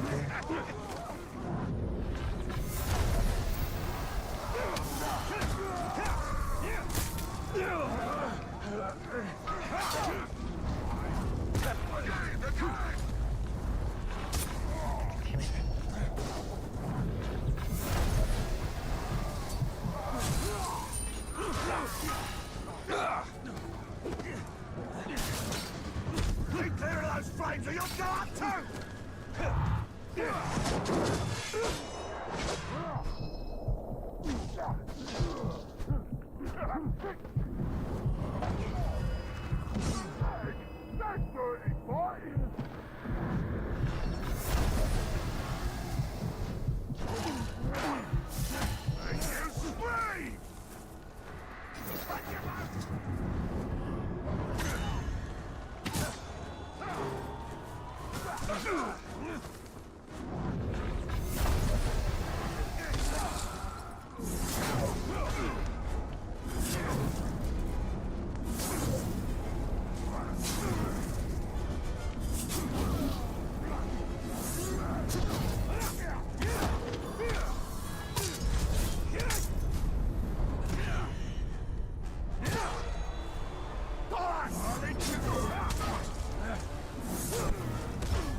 Yeah, freaking Dungeon Defenders 2, I played it so much on my Xbox. I was sad when I couldn't transfer over the accounts whenever I got an itch to play it on my PC. Because I don't even have an Xbox anymore. It's just, well, it's still in my house, but I gave it to my sister's kid. Him to use. I pretty much just made the full transition to PC only. I still play, or I still use a controller, as you can tell. A lot of the times, it's just not a lot of games that I like using the keyboard for. But I did end up restarting fully on the Dungeon Defenders 2 on PC. And I think my PC one is overall further along in a lot less time. But that's just because I had the knowledge of playing it on the console. On top of, call it. I don't think it overall has better mods. 'Cause I think on console I did have a 10 out of 10 tenacity. But I do think they nerfed tenacity, so I don't think it matters that much. And then there was that Rogue Tower. It was like a little indie game. The only downside with that one is the like solo developer guy that made it just dropped off the face of the earth, I guess. Like he was getting a bunch of positive feedback and everything, and then just poof.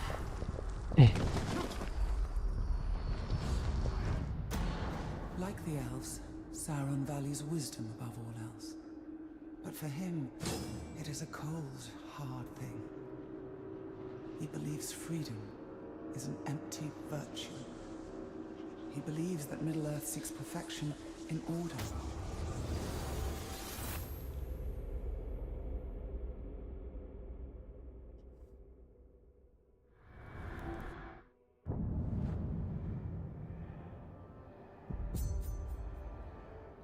Grab that one, and I'll tackle all this area. In this, she speaks the truth. Never thought I'd hear you say that.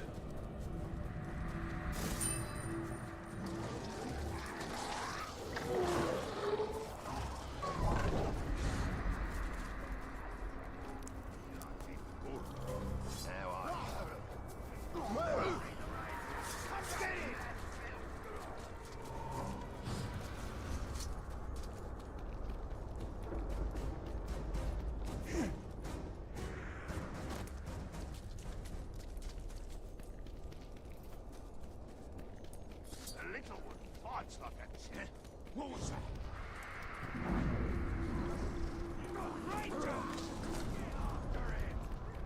This is the end. And then there's Dying Light 1. Absolutely love that game. I hated the QuickTime events. Like, if they got rid of that, they like made actually like interesting boss fights instead of interactive cutscenes, that game would be like near perfect. Like the good mix between parkour, like actually terrifying knights. It's so good.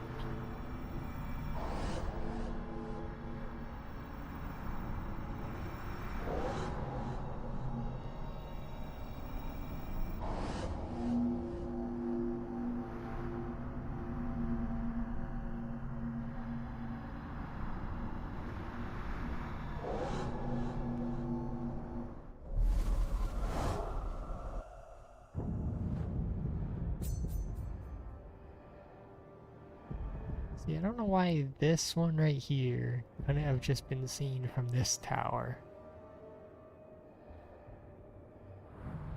They really make it to where you should just go to all the towers before you do anything.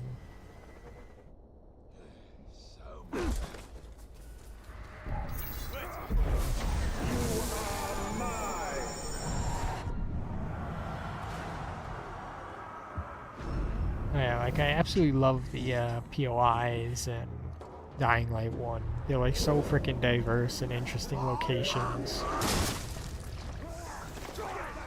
And then when we got getting Dying Light 2, it was like, oh, here, have another apartment building that's the same as the other apartment building. Now let's repeat it like 500 times. Oh God.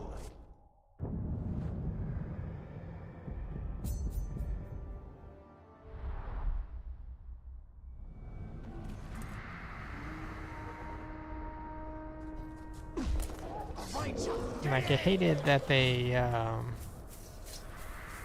pretty much lied about the choices when it came to the story. They're like, oh, we're gonna make it like where it's very impactful, it's gonna change up everything. There are no dwarves in Mordor. At first glance, this land would seem to suit them. Plenty of stone for carving and ore veins to mine. This shield belonged to a dwarf from another age who did come to Mordor, though not as a craftsman nor a miner.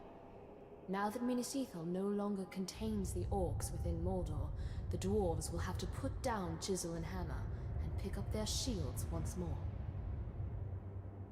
Like, the amount of stuff they promised for the second one and how poorly they delivered it.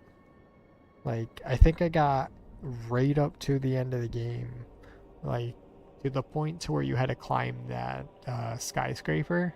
I got up to that mission and then I just dropped it. Like, prior to that, I was doing like literally everything, all the like side objectives, all the like side missions, collectibles, everything in that game. And I just couldn't stomach it anymore at that point. I was like, you know, you guys could have made one of the best sequels, but you fucked it up.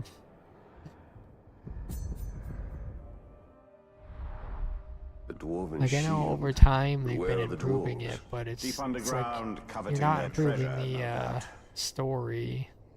You're not going to improve the like choice making.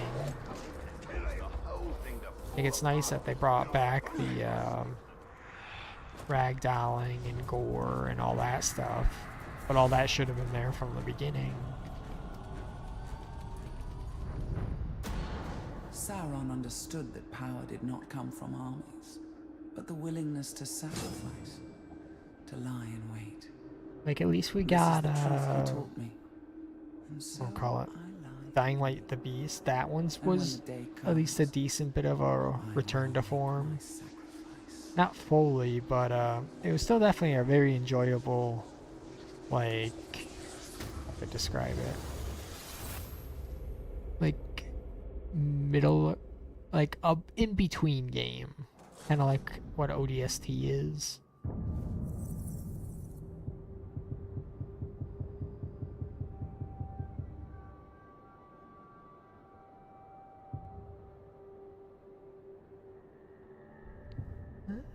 Probably do this one.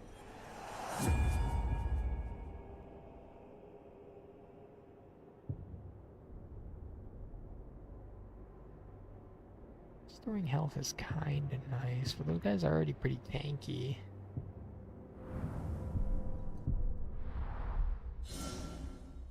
Shalab's final memory.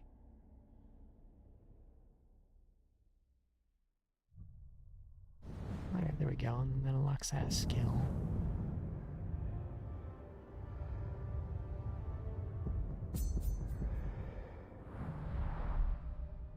She sacrificed the ring. She gave it to us. There is calculation in her every move. We can never trust her.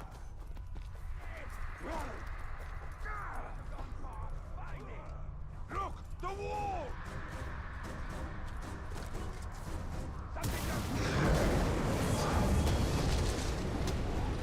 Stay there! Stop and fight me! He's right here! I did enjoy Dying Like the Beast. I think like the only thing I didn't like was the bosses got a bit stale. Because they ended up just turning into repeats. Did the game end? The end fight wasn't all that great, where you had to fight The character from the second game, I think it was. I think that's who it was. We know little of the Haradrim, mostly folk tales told around the campfire. The stories say they are fierce, pitiless warriors, as cruel as the orcs and as stern as the southern mountains beyond which they hail. Those folk tales convince many a Gondorian child to behave, but I cannot reconcile them with what I see in the only Haradrim I know, Baranor. He is fierce in battle and stern when needs must, but cruel? Never. Even for the, I don't want to call it, lesser scale of the Beast game, I feel like they could have shrunk the map quite a bit, because you were running around a lot. Like, even though you had the Jeep, there was a lot of just empty spaces that just didn't really need to be there. Like, the game definitely didn't, it didn't meet the, say, like, artistic visual as much as the first game did. It was still better than the second game, but I still hold a candle to the first game.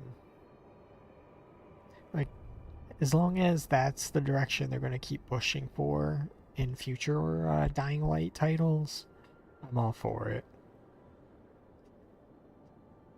Like, I don't know if they'd call the next one Dying Light 3, or if it's just going to be another one where it's just Dying Light with another name tagged onto it. I know, I think the final fight was with that, the boss man, and, oh, I'll call it, in their, like, fortress facility on the rooftop. I think that was the final fight. That was another one I think I 100%. I did all the achievements in Dying Light the Beast. I don't think I got all the items, because some of the items just weren't required for the achievements. And they were just like items that were in some of the POIs that didn't have like a special marker. You just had to pick them up if you saw them. It is as ordinary as your tunic. Only distance makes this precious. You can teleport out of this cave. I don't think this is going to help me here.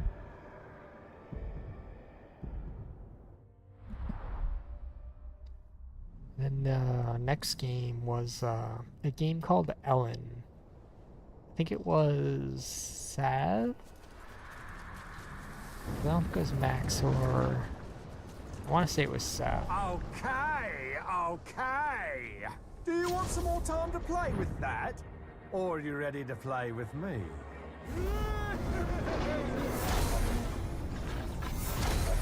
Come on, kid.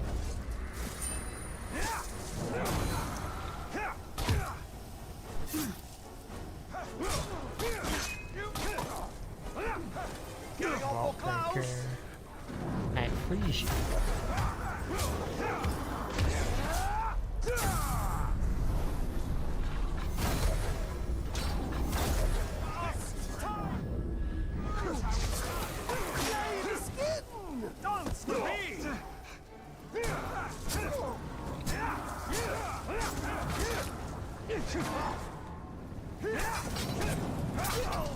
Right into my trap.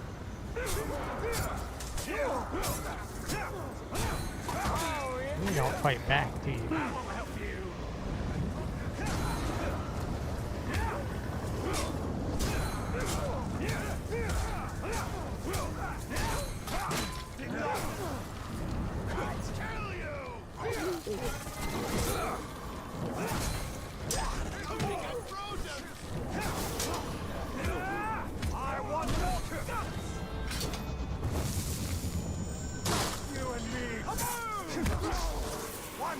Kill.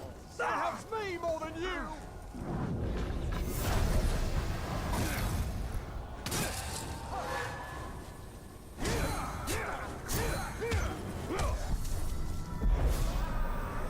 Freezing their foot's probably not worth it.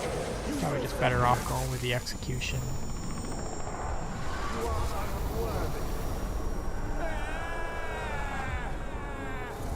But yeah, that game called Elin is one of those games I definitely want to return to, just like equivocal to Dwarf Fortress, where it's one of those games where you can do practically anything you want, you can build a class any way you want, but it is kind of like your RuneScape in terms of leveling, to where you gotta put in the hours to level up your skills. Like, you really, really gotta invest into it. But I enjoyed the base building, the different means of making money, since it's kind of like Animal Crossing in the sense where you gotta pay back your debt on like a weekly basis. That game, like, some of their freaking weird systems where it's like everybody lays eggs. You can get like mutated things where it's like, oh, your character has 3 arms, or your character like self-destructs and can mine through everything. You can make a portable pocket realm tent that weighs nothing because you turned it into paper. Or you could microwave a egg of a high level enemy and then have it explode in the microwave and kill everyone around it. Or if you level up a beach ball with I forgot which one it was, if it was flight or like weight, so it weighs like a metric ton, and then cause like the end game boss to slip on a banana peel and have that beach ball get thrown at him and one-shot him. That game is just like batshit and crazy, and all the ways you can do things in that game. Grace. Yet we were taken with this beautiful visitor bearing gifts. Without being hit, we gotta do it before time runs out. And grog barrels.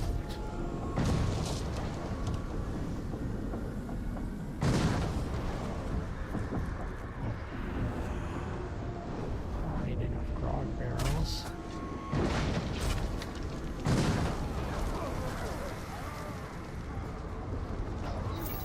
In a single explosion. Alright.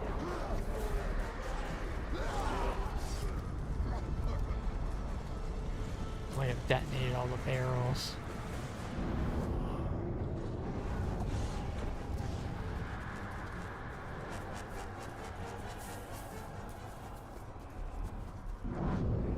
Yeah.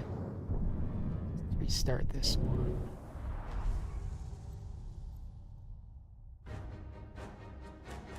Give all the enemies a tap. Elves are the embodiment of grace.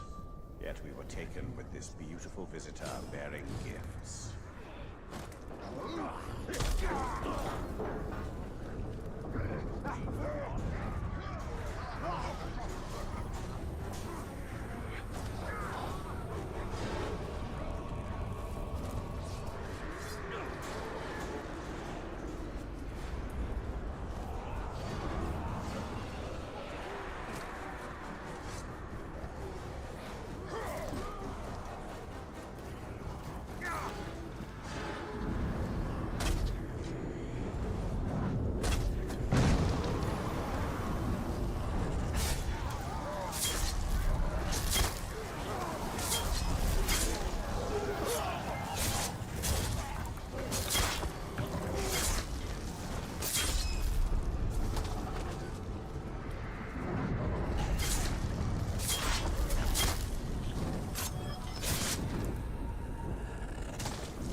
Find another floor.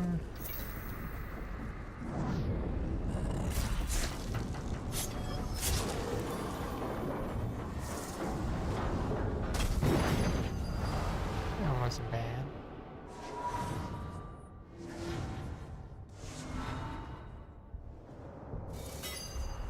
And then there was Duckov.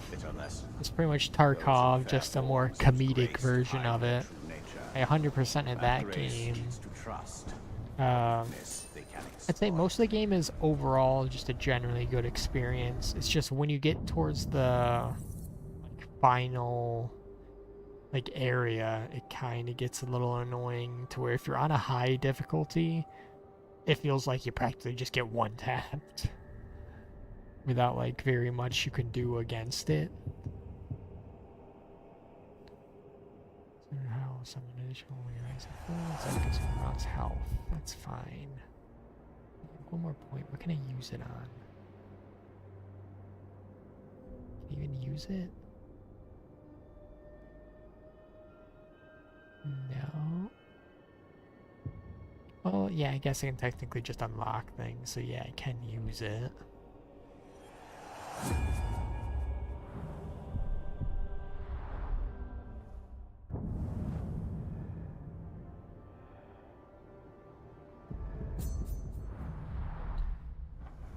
But yeah, Duckov, the final areas weren't the best, especially the RNG of some of the items.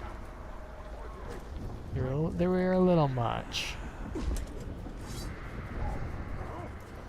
But I remember I got all the GPUs for the dual GPU setup for your Bitcoin mining, set up in your base in Duckov.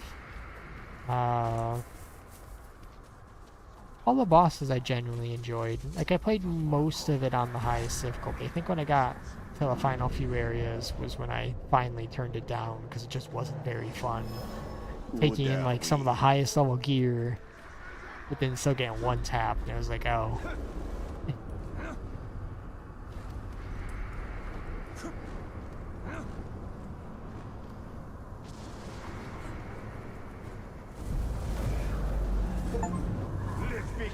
Okay, all the towers are done.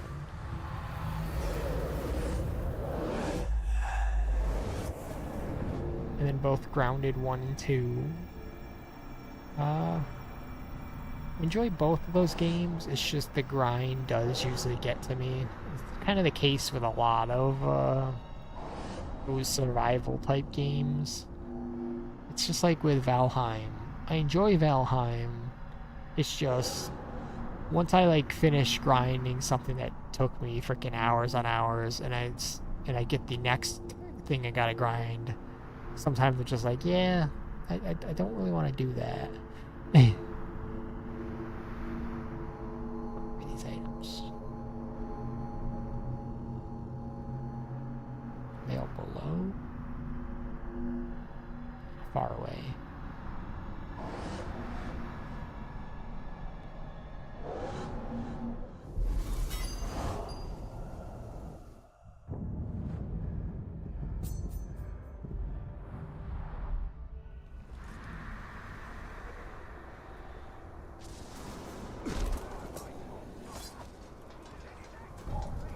Yeah, with both Grounded 1 and 2, one thing I'll say is something that they haven't improved in the second one is the dialogue.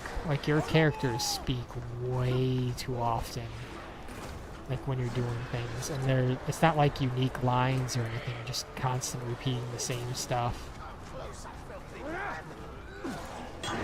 So with both of them, you have to turn off the dialogue or it just starts getting to you.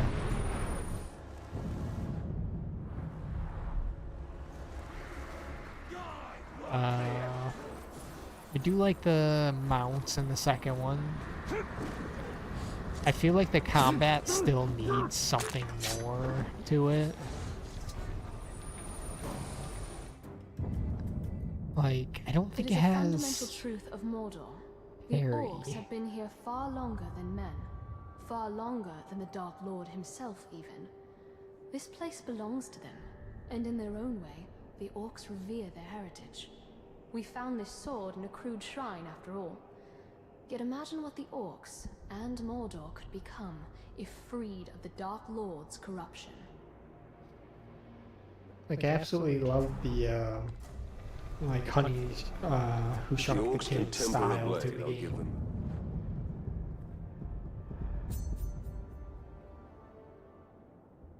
It's just, like I said, I think the game needs at least something a bit more with the combat. Like, if it got a parry system, I'd say a bit more visual tell on some of the attacks. Because some of the enemies, it feels like, depending on your weapon, you just don't get a time to attack without having to trade taking damage.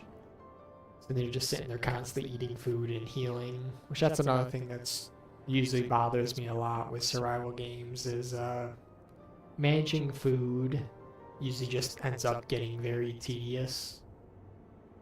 Like some games do it well. Like I much prefer a survival game where the food is just a buff, but not a mandatory buff, rather than just a constant draining bar that you always gotta keep going, always gotta go out of your way sometimes to stack up a bunch of food.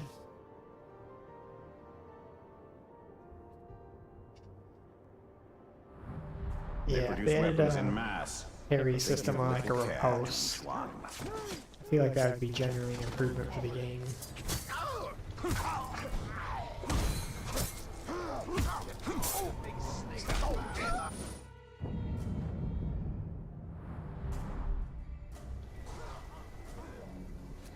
And then the next game will be Helldivers 2. Never ended up playing Helldivers 1, but one of my friends at my work, he played it and he enjoyed the first game. It gives me like the Halo Wars vibes whenever I saw clips of it. Minas Ithil held many treasures far grander than this necklace, though none more precious to me. When I was a little girl, I would sneak into the Great Hall and take this necklace from its locked cabinet, thanks to a loose latch that only a child's hand could reach. For hours, I would admire myself in the mirror, imagining myself an elegant lady of Gondor, much like my mother must have been. My father caught me eventually, but as punishment, I received only a lecture. Perhaps he didn't mind seeing his daughter in such finery. Call it. Though, I'd say the one thing I hate about, well, a few things that I hate about Helldivers 2 is I hate that the developers don't like just going for making like gear and guns fun to use. Like in some cases they just heavily balance the fun out of items to the point to where it's just like, why would you ever bring this? They don't go, they a lot of times just keep refusing to go over like bombastic with the firearms and just making something just very mid. Like they've been getting better about it recently, buffing a bunch of things. Like I know they finally made the silencers actually useful instead of just being a cosmetic thing, because they wanted to go for your realism route on a few things, but now they're finally starting to break that idea. There's that. I feel like they need to do some kind of overhaul with the armor system, because quite a few of the armor sets now, there's just no reason to go with the set bonus because there's newer armors that have that set bonus on top of another set bonus. And then I feel like they really could overhaul some of the enemies they keep adding. Like I would love it if there were, like with the walker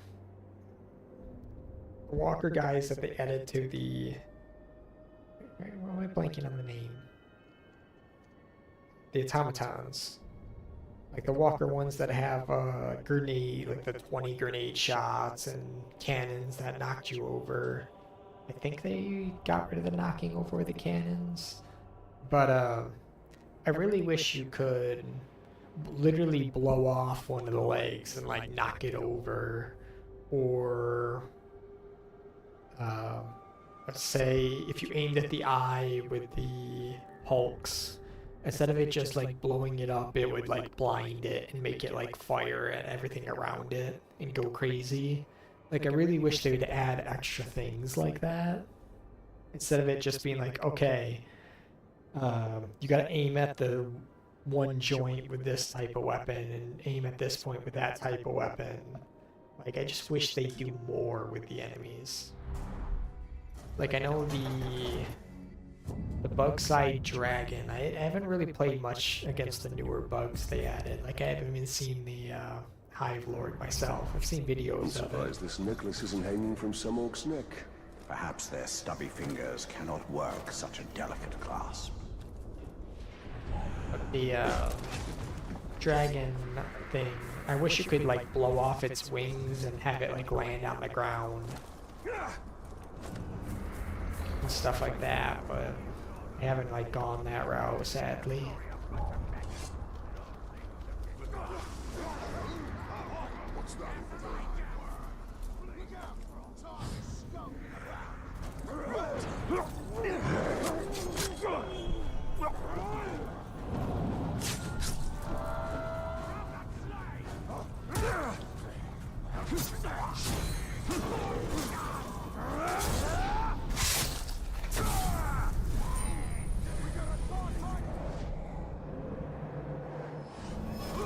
Derriere.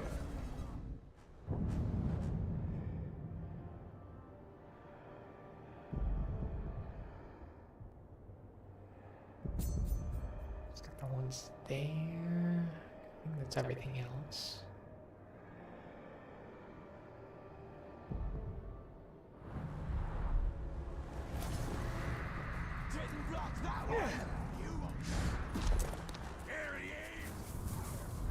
But I do like that they finally added a tank. Like, that tank is really, really appreciated. I do wish they'd add more vehicles and just occasionally have some like scattered around. Or it would be nice if on some missions you could actually run into more of the Thief soldiers. Like I'd say you could find one riding around in the one of the vehicles with like a turret on the back.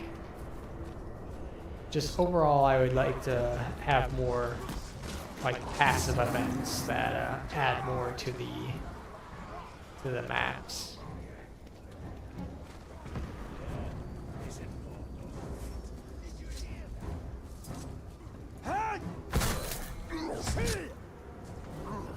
This guy's the one I just didn't bother attacking before.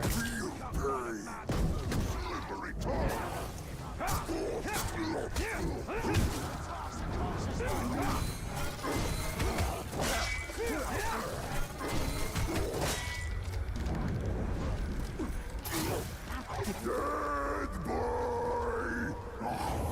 I taste your fear. Taste your blood. Taste your death. Yeah, as long as they keep going with what they've been doing recently with the Helldivers too. I can definitely see it staying healthy. Cause I think right now it's sitting at like freaking 100k people playing it, which is 100% justified with all the stuff they added with the recent update.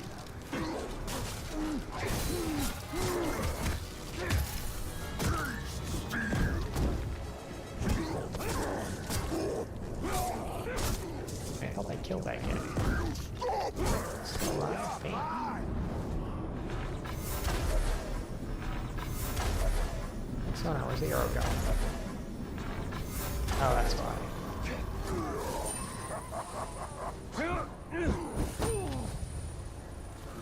Many more fights, I think.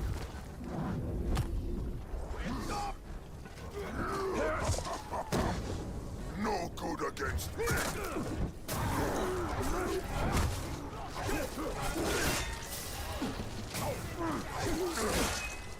I really don't like the shield ones, because like if you're doing another animation at the time, it doesn't let you react to the shield one, even if you're pressing A.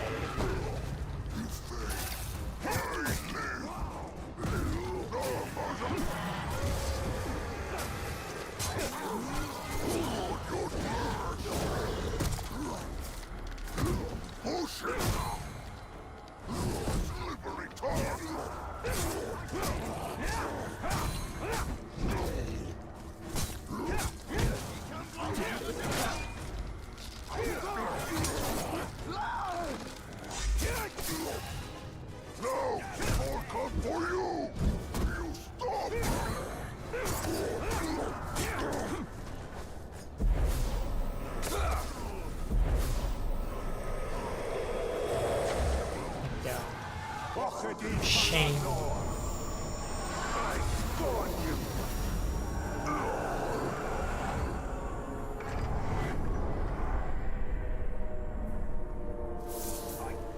Yeah, I would definitely like for them to start giving all of the old weapons buffs and just generally giving them more of an identity for a gun and equipment, because some of the like grenades they've added over these years are so fucking bad. There's a few exceptions to that, but Jesus Christ, some of them are like I don't even think they can even kill like the lowest tier enemies half the time.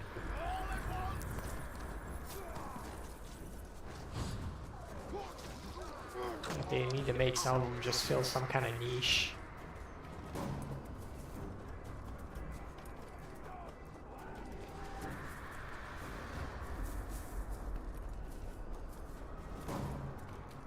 For the next game, it's a Left 4 Dead 2. Every once in a blue moon, I'll go back to playing Left 4 Dead. It's just a fun game. Well, I don't know if I'd say I go back to play that one as much as I go back to play Vermintide 2. I absolutely love Vermintide 2. This statement of stewardship reads like a mundane description of lawmaking, but it is one of our most treasured documents. Gondor is a realm of law, not of kingly pronouncements. Since the disappearance of Eomer, our last king, Gondor has thrived under the guidance of ruling stewards, each a lord of Minas Tirith. The steward's office is hereditary, and its decrees are law, unless a king someday returns to Gondor's vacant throne. And even then, I'm not sure what use we'd have for a monarch, save to keep the cushion on the throne warm. Like, Left 4 Dead 2 is always fun to mess around with, either doing versus, messing around with a crap ton of mods. And just overall a fun campaign. Like, all the characters you can play as are all interesting, unlike, what's that game called? Back 4 Blood. That game was such a disappointment. It was like, oh, we're finally gonna get a, like, successor to Left 4 Dead? No. Not even close. Same case with, like, a quote-unquote successor to Vermintide. Like, Dark Tide. There's so many things with that game where it was just a straight downgrade. Like, probably the one thing immediately was the hub. I absolutely hate the hub in Dark Tide. It feels like they just made it way too large. Everything, like all the vendors and stuff, are just so unnecessarily spread out. It's kind of just like a generic layout where it's just a big kind of circle or half circle. So you're just running down hallways that look the same. The game's like visual fidelity, at least on console when I played it, borderline garbage. I don't know what they were doing with the like visuals of the game, but Jesus Christ, it made it look like it was from like PS2. And then the game also ran like ass. When it came to like the mission variety and like location variety, it all just felt the same. I think you got the difference between metal village underground or like a desert metal village, partially underground depending on what part of the map you were in, and that was like your two varieties. Versus when you play Vermintide, you're going to like forests, kingdoms, like the rat cave systems underground, swamplands. What else was there? Well, you get my point. Vermintide 2 had like such a drastic variety of locations. And like any variety too. You had the rats, you had the goat, like demon men things, you had what's that other one? No, the goat men were separate from the dark. What was that faction? They're like the Viking guys. You had like 3 different factioning enemies, I think. I think there might have been a 4th one. It just had such a variety of people you would fight. The people you played as in Darktide, they completely gutted the system that Vermintide had when it came to the characters, because the characters you played as were like established. They all like bantered between each other, had like nice little quibs depending on what you were doing in the missions. If you went down, they'll like laugh at you or tell you to get back up on your feet. Like they felt like actual people. While when you're playing Darktide, your characters just felt like they were just saying like no nonsense things because multiple people can play as the same type of class. They weren't established characters, so they didn't really have much banter between each other. It just felt so soulless. Like, I don't think even after all the updates and system changes they've done to Darktide, I just can't see myself ever returning back to it. It was such a letdown for me. Like, I've gone back to Vermintide like 3 or 4 times and then played it for like months on end. And yet the steward rules from a throne room, does he not? It's scarcely different. Like, the one thing I'd say the game definitely, I wish the Fat Shark devs would do, is they would kindly approve some of the companion or AI improvement mods again. Because I will admit, your AI teammates, if you're not playing with other people, can be kind of garbage. Like in the past, there were mods that fixed that, but then they made it to where if you don't have it approved, then you can't make progress in like gear progression. So then it's just kind of like, you gotta pick. Do you want like actual useful AI, or do you want to actually make progression? Which obviously everybody wants to make progression.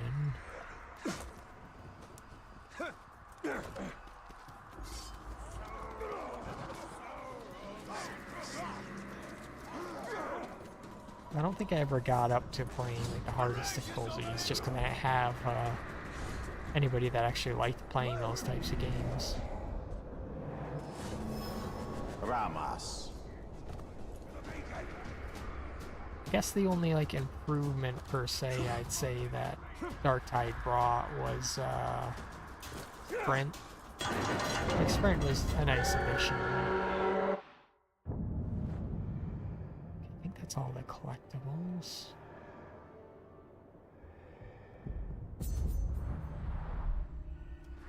I'll get out of combat.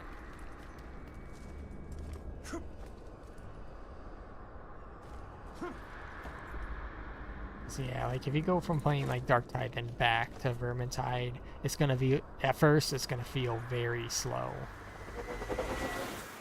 smell You gotta get used to not being able to sprint.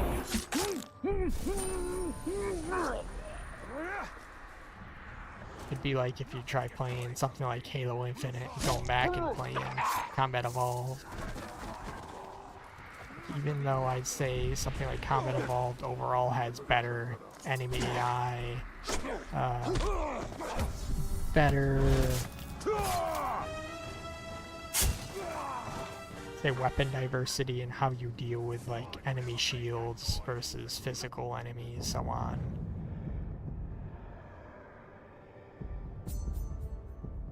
Professional Let's Play has not been unlocked, so I have to go here.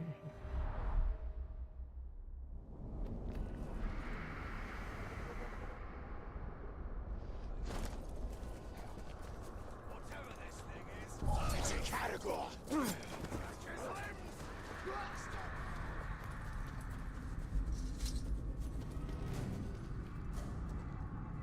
Fine. Yes, it's just. Yeah, I see.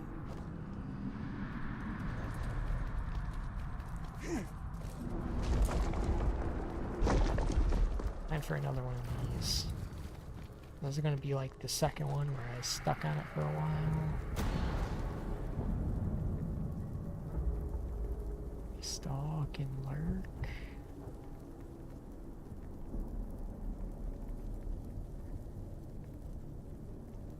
Bulwark, impervious.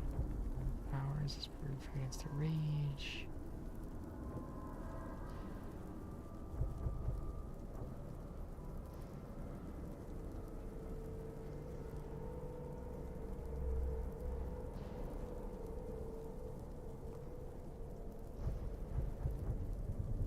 Now it's probably powers.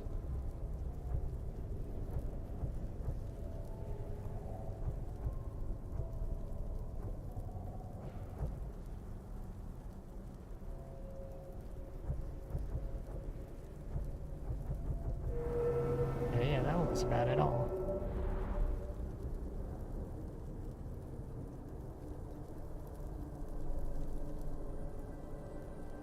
They stalk and lurk, then lash out so furious.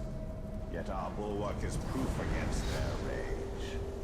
Our hard-ringed, hand-forged armor impervious to predations from the powers of darkness, no matter how vicious or how vile. To assail the Bright Lord is to falter and fail. An Ice Storm finisher and recover health on execution. Okay, that's not bad.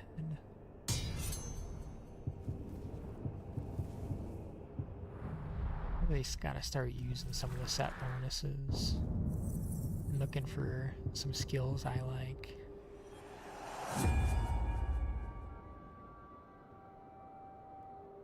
It resets after you take damage, miss your attack. Versus I guess do that one.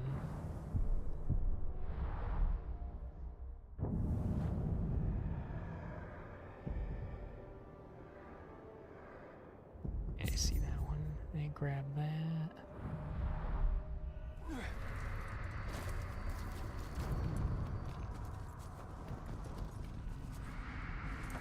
Then there's Monster Hunter World.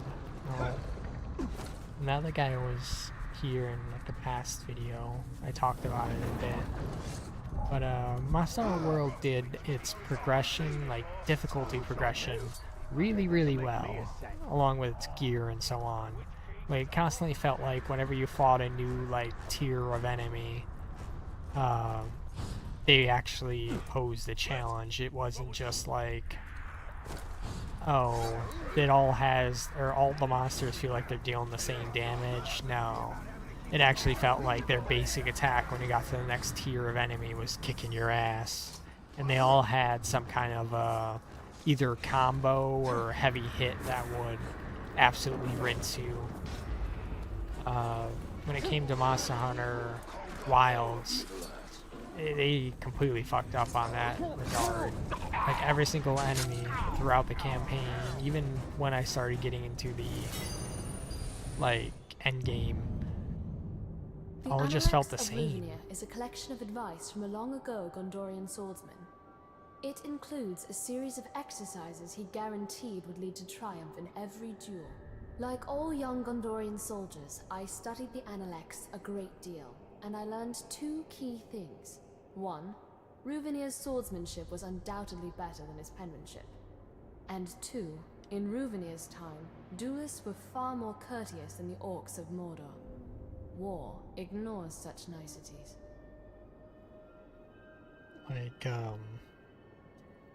in Monster Hunter World, in the end game, like every time they kept doing updates and whatnot, it feels like you could do your armor set like 5 different ways and make it work depending on your jewels, depending on the armor pieces you could get at the time. Like, it just felt like it was a good, nice back and forth as you're progressing your character. In Monster Hunter Wilds, it pretty much felt like I just kept sticking with the same armor set like this entire time I was playing. Like, I'm sure now if I pushed further into the end game, they've probably gotten it back to how it was in World, but I just haven't had an urge to go back to the game. It felt like such a letdown versus what I came from playing. And then I also talked about how, like, the Great Sword, even though they've technically made improvements to make it overall more viable per se, it also kind of dumbed down the playstyle of the weapon. It went from you having to learn all the monsters' attacks, knowing when's a good time to get a hit in, versus when's moments where you can actually do your true charge, to instead just standing in a place, charging up and doing like a 180 and hitting the monster behind you.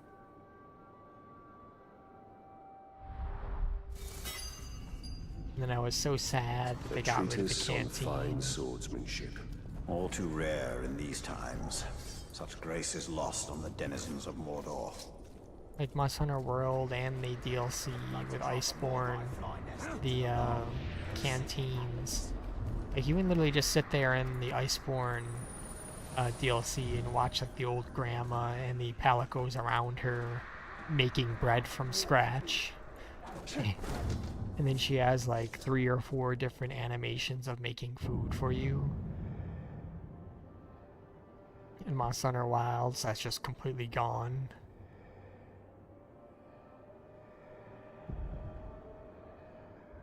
I think I got all the collectibles. Do I need... Where even is that final thing? Let's finish on my... Ocean combat. Grab that. Mainline. Oh, that's kind of surprising. I didn't think. Wait, no, that's the. Oh, this is the mainline, isn't it? It is. That's the Elven person's quest line. I'm not entirely sure what that one is. Bruce's quest line. Those are the fortresses.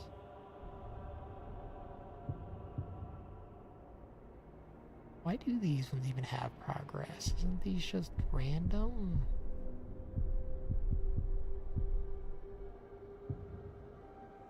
Only done 65% of these? Jesus. I would have thought I would have been closer to 100% for all these. Elabs. Your last one's in Ungal. Where's that?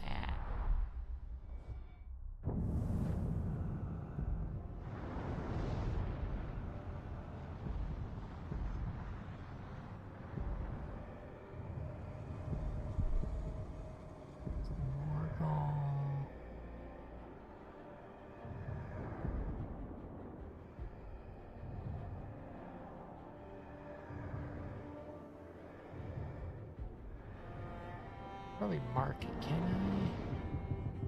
I'll make it easier to find.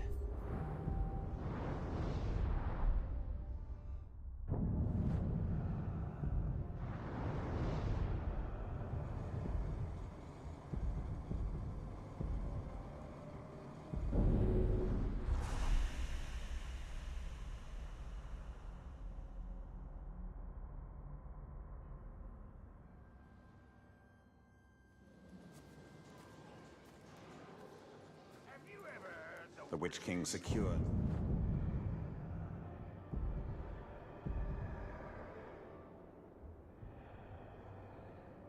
They're not here. Where else would it be?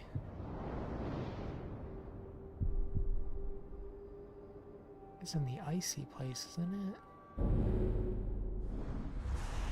Oh, there's a fast travel button. It actually makes it a lot faster.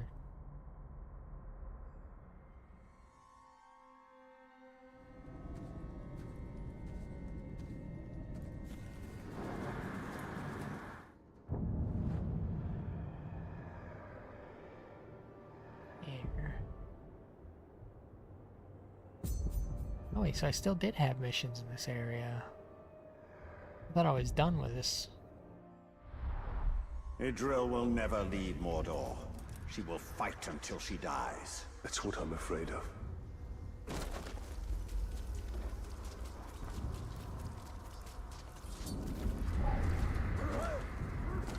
That's the Ranger! Right his throat!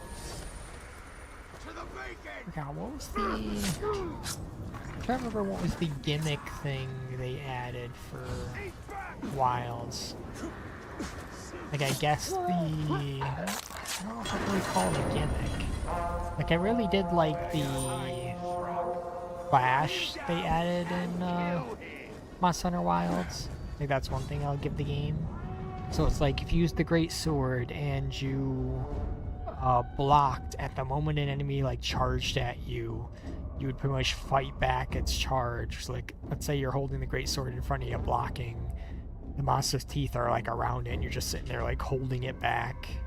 And then you like throw it on the ground and get a nice bit of damage out of it. I did like that. Like, that's one addition that I do hope they really do keep. Feel like a bit of treasure hunting?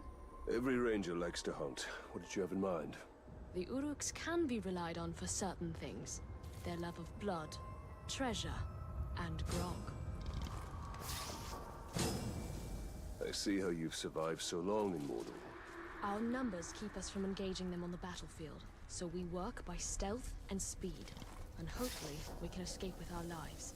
And a few of theirs. Like,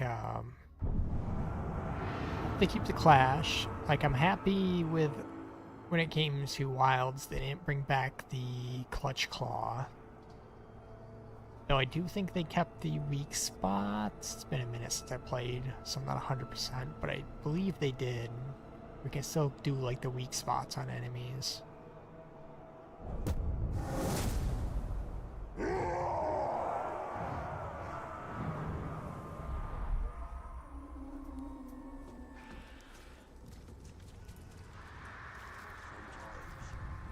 Swings my club into an enemy. It is like the Dark Lord is guiding it. Conversation is over.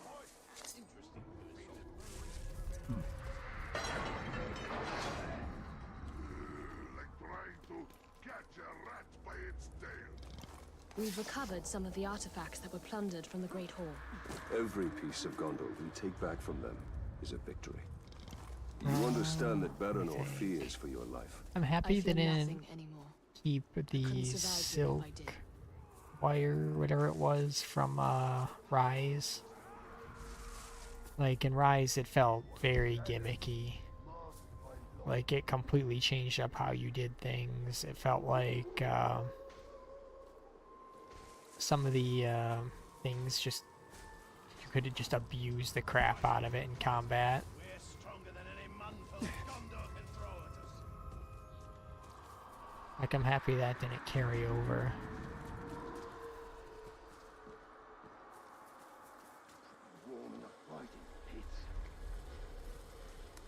I really do hope if they, if and when they do make another mainline Monster Hunter. Like, right now, the next one after Wilds, like, we're still waiting on, like, their main, like, G-Rank DLC drop for Wilds.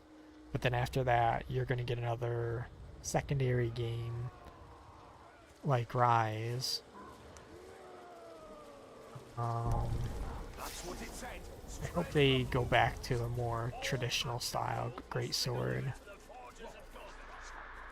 green if they think I'm giving up my spoils. Come back, Grog. Come back.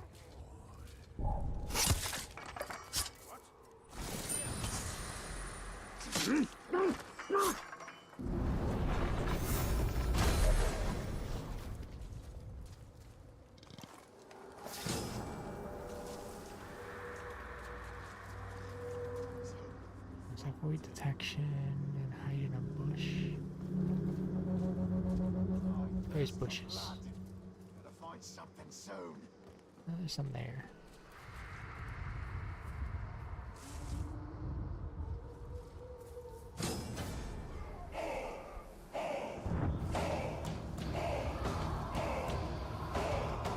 Come together, lads, and drink 'em. Tonight, Mordor is ours, and we are gold. Tomorrow, we fight again. Tomorrow, Didn't even drink yet. He's here. Let's move.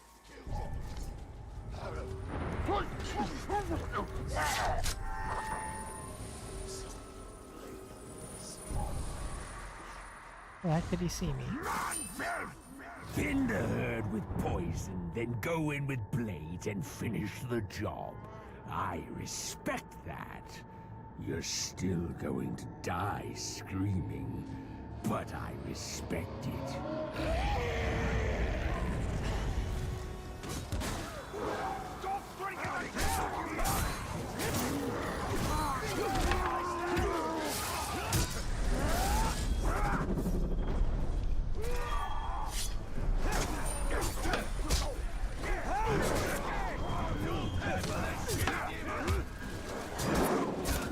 So many.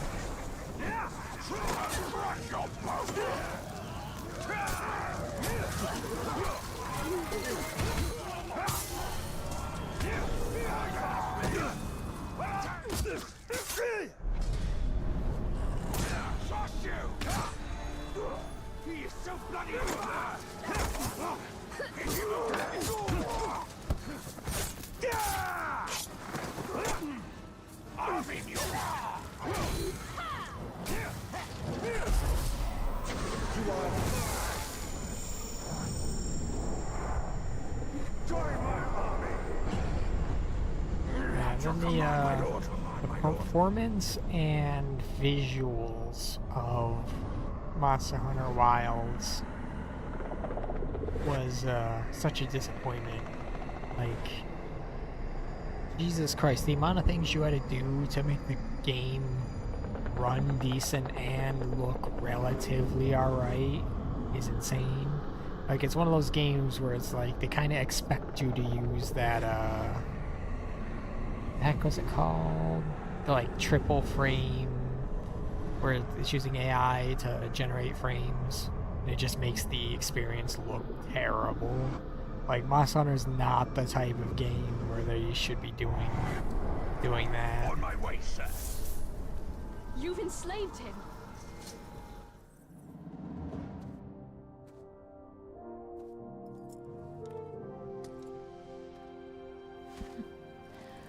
I'd say that was one of our more successful missions, Gravewalker.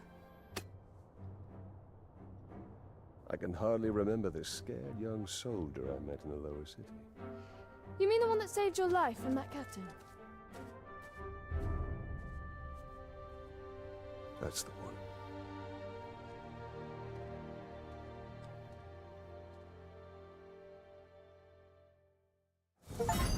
Like, I've heard recently it's gotten better. Like, performance-wise. There's only so much they can do to fix the visuals.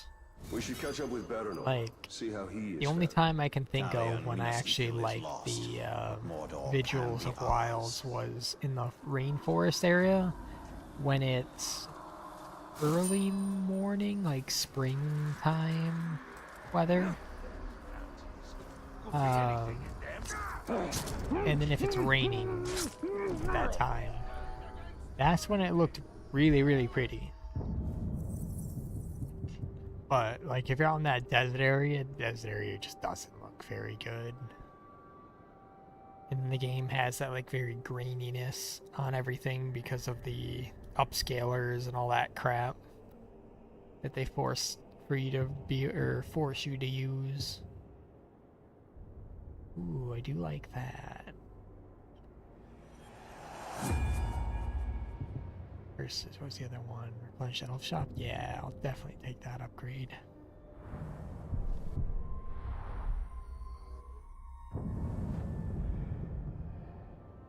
Okay, let me check my missions.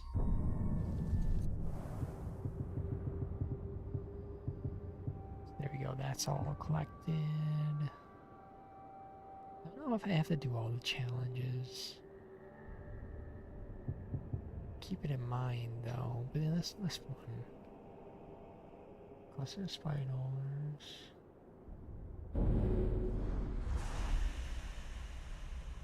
Alright. Oh wait, is this that first region I got? I don't 100% know where this is. Ah, it is.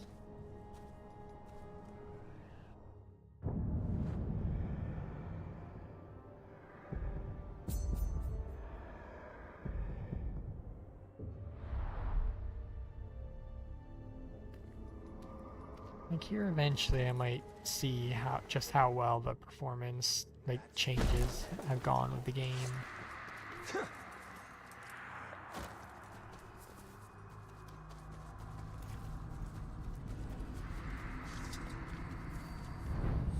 Cause I know for a while it got all the way down to like freaking mostly negative.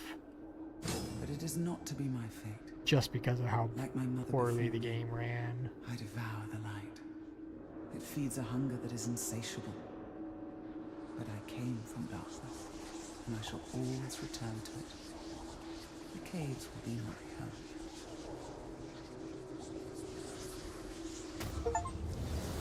Go.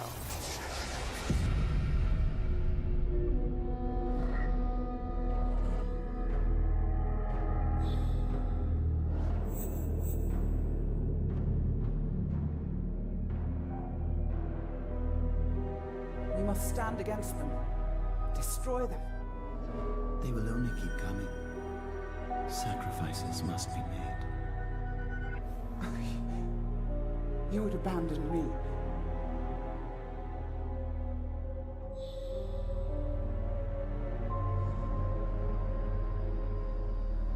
Sacrifices must be made.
Fighter skill. I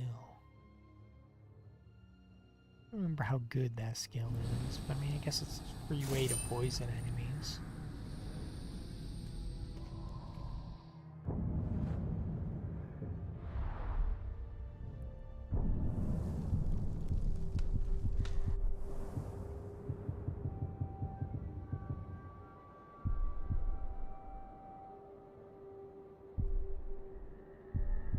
Yeah, online conquest. I do need that for one of the achievements, don't I?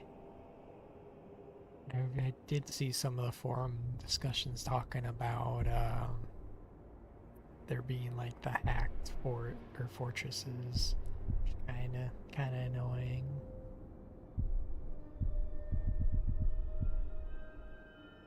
See, maybe I don't need to do these challenges because all these are like tied to your gear.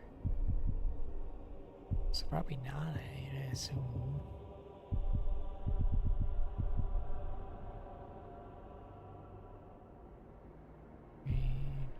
Secret might. So all those, I'm guessing, they're just mostly tied to story.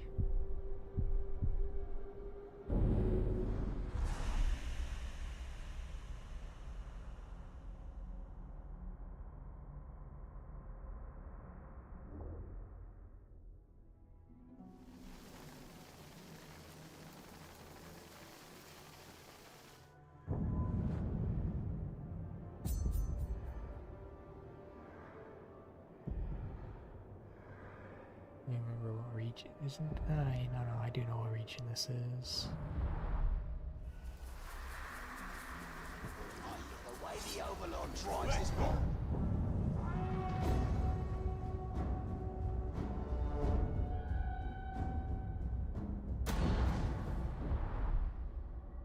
My bard. No craftsman So succeeds just on the dominate first the attempt, enemies. and it What takes I an do iron here. will to persevere and prevail.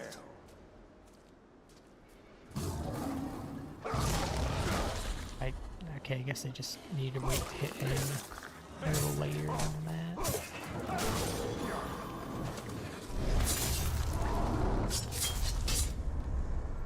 Wait. I killed it? Alright. I thought I could take a bit more damage than that. My bard. No craftsman succeeds on the first attempt, and it takes an iron will to persevere and prevail.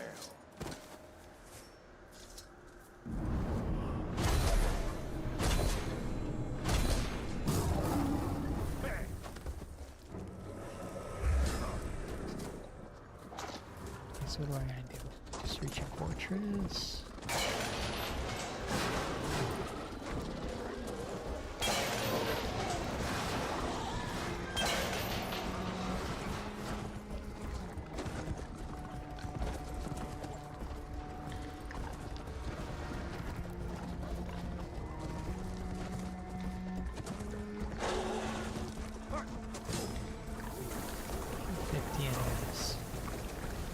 Time runs out, alright.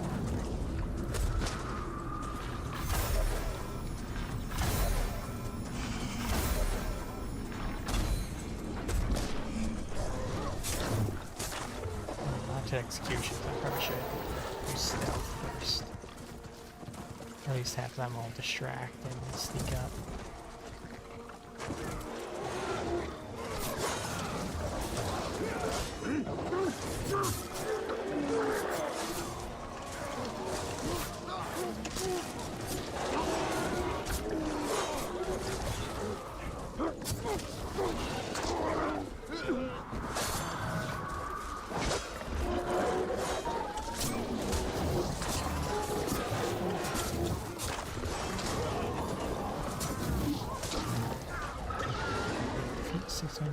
Wait.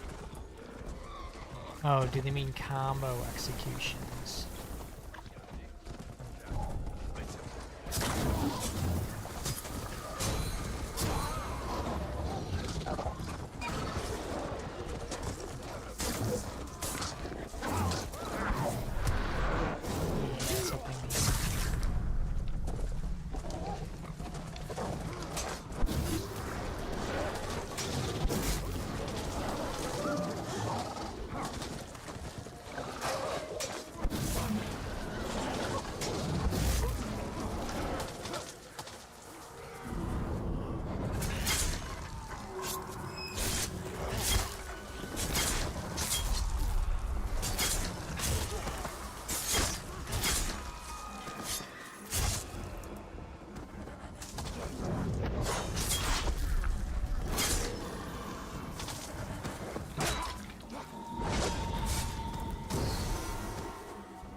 have enough time to get the final objective done.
When Sauron first showed me the One Look Ring, real quick. I want to see what Masana Wilds is at now. utmost tenacity for me to refine it, and even more to craft the new ring.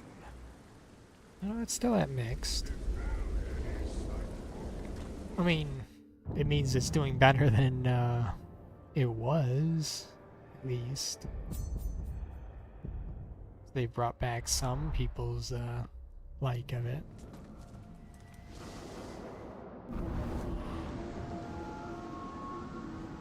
Pretty.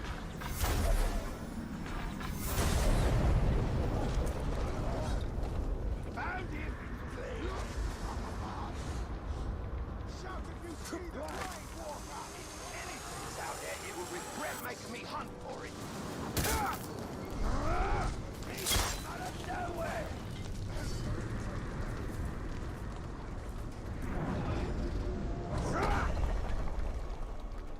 Yeah, actually, I forgot I had that like ground pound move from far away.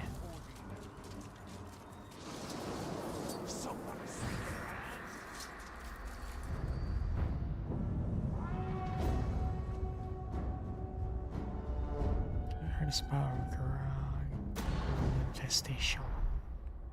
Bellas. The orcs respect strength, whether it comes from a Graug, a war chief, or a ring. Yet in Mordor, possessing strength also makes one a tempting target.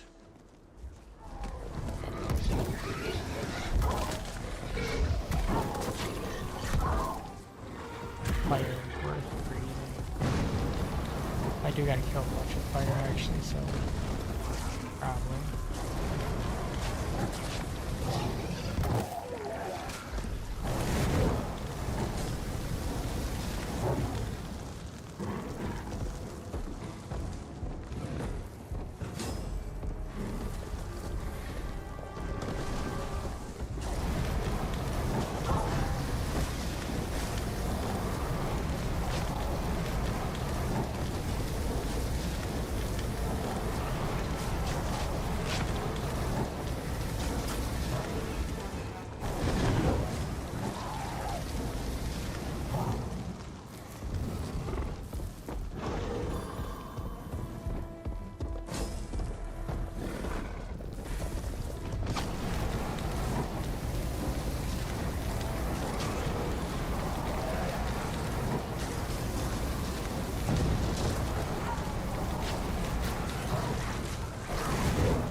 Really abuse the hell out of their fire attacks.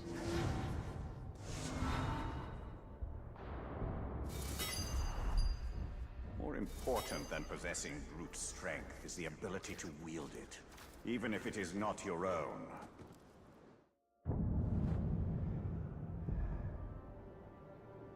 Shadow Dominate. And I assume that one just requires another storyline one.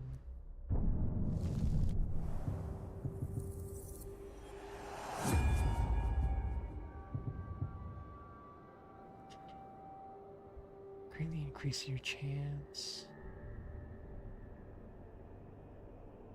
I don't think I'd remember to do that. I prefer this one.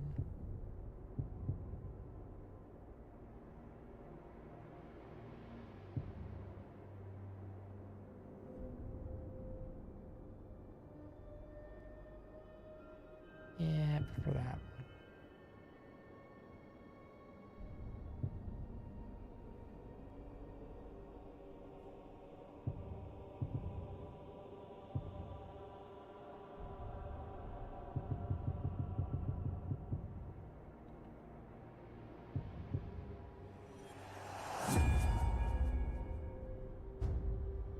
I don't really use brutalize enough, I'm gonna be honest.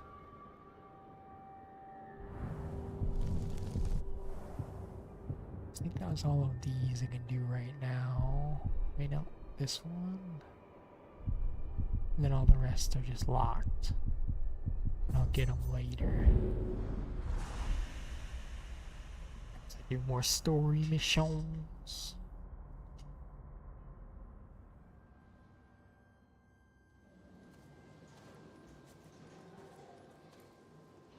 But I would say I don't remember what old Monster Hunter game it was that lets you play as your Palico, but I would 100% love to see that come back.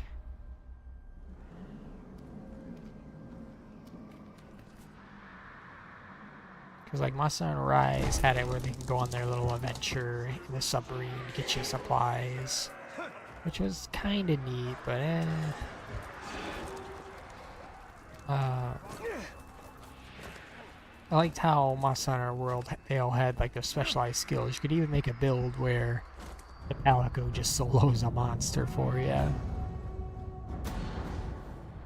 remember using the plundering blade to get some materials from the behemoth. In life, I had no equal among elven jewelsmiths and artists. If I could conceive it, I could Strike bring it every into being. archer before time runs out. Shadow Strike, kill each target while in birds of prey. Like that.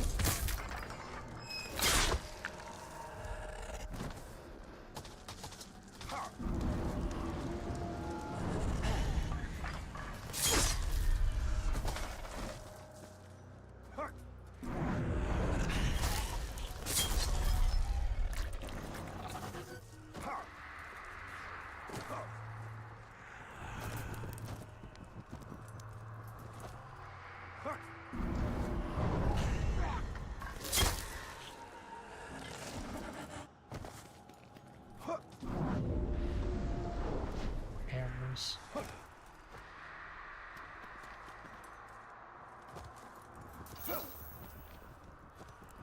I think I'm gonna hit the timer. I'm sure I had to like go a certain path to kill them all.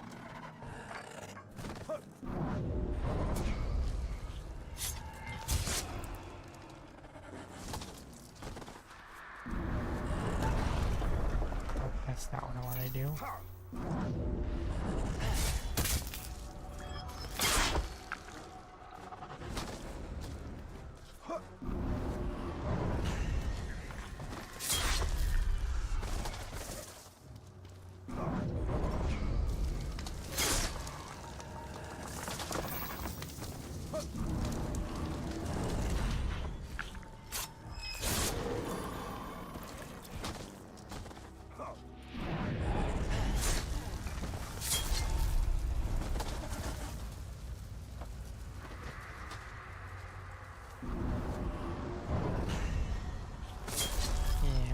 Time. I don't even know where the other ones are.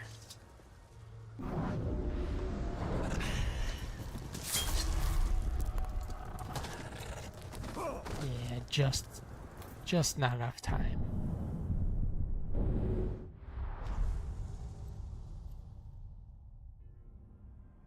Myadad, the virtue of invention. In life, I had no equal among elven jewelsmiths and artists. If I could conceive it, I could bring it into being.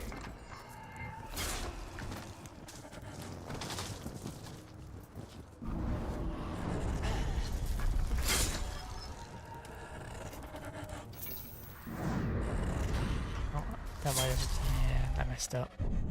It jumped before I did it. See, like that extra objective I kind of don't like. My dad. Because it's not really a In life, added I had difficulty no equal per among se. elven jewelsmiths and artists. If I could conceive it, I could bring it into being.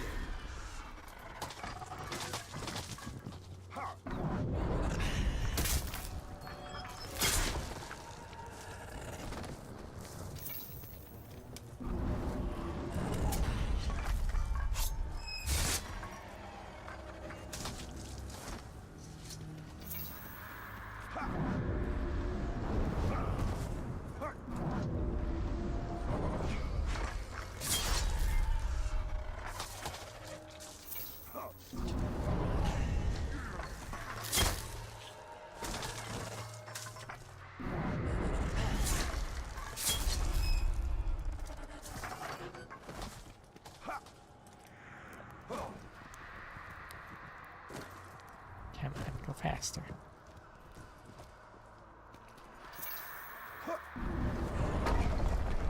Not what I wanted.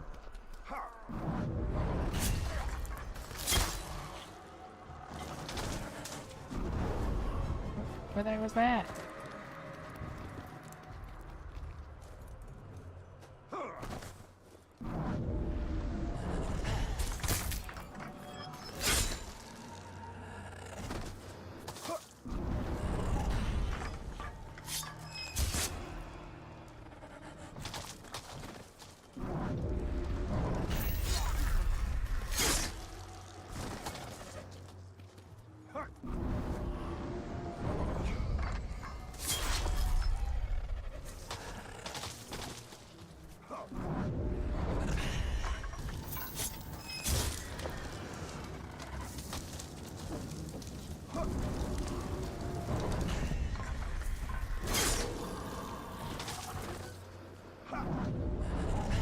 Here we go.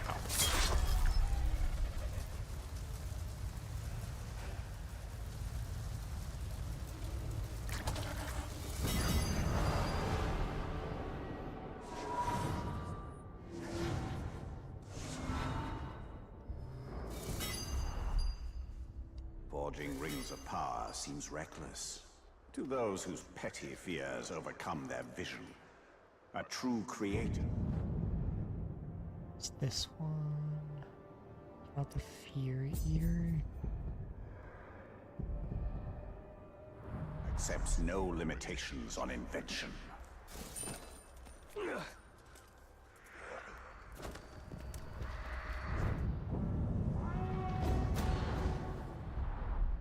Alright, so When I went to war against Sauron, I wanted a way to keep my war chiefs in line. Enter the Fear Eater.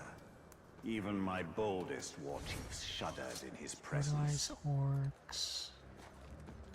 Terrify orcs.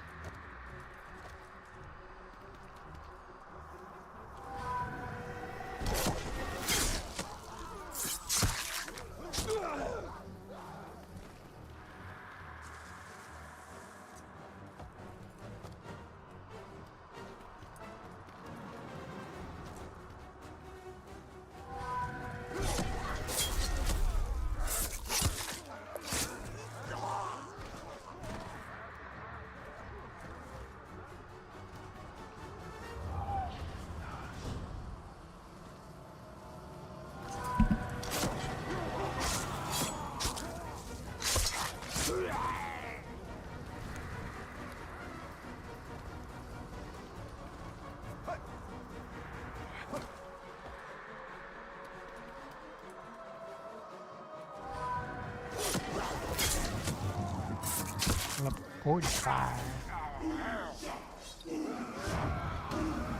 What? Hey, where's my crew? The stench of fear is in the air.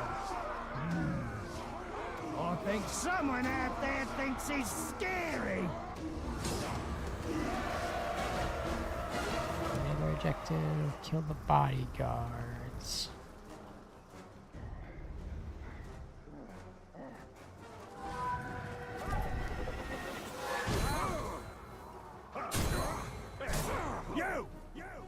You think you're the stuff of nightmares, eh? Well, I've seen horrors beyond your petty bad dreams. I consume lesser fears, and I become fear itself!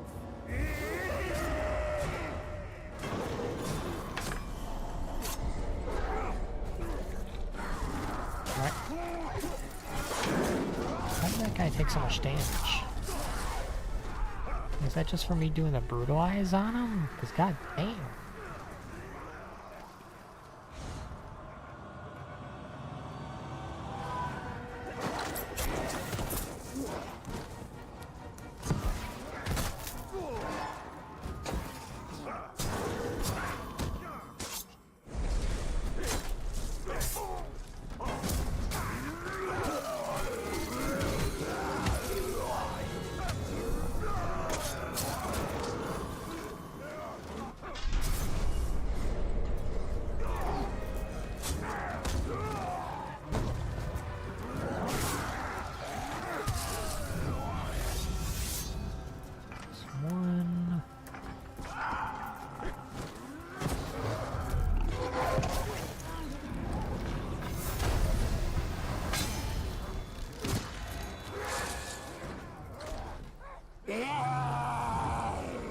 Vengeful.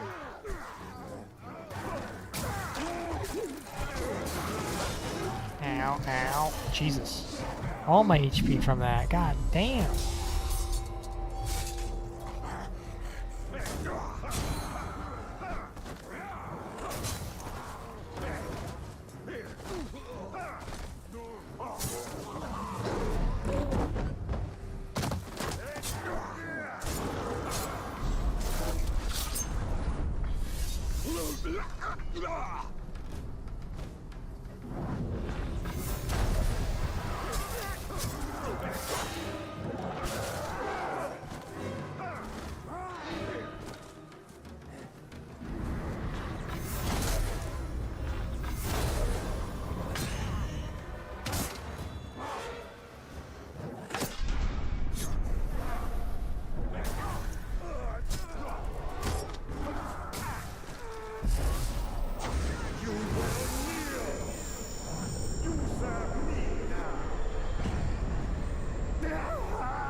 Too bad.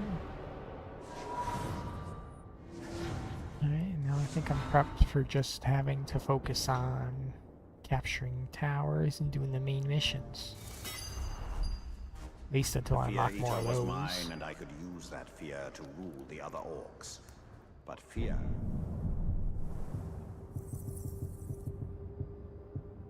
Now, what are these? Drink poison? I'm gonna be honest, I never use that. What else is there?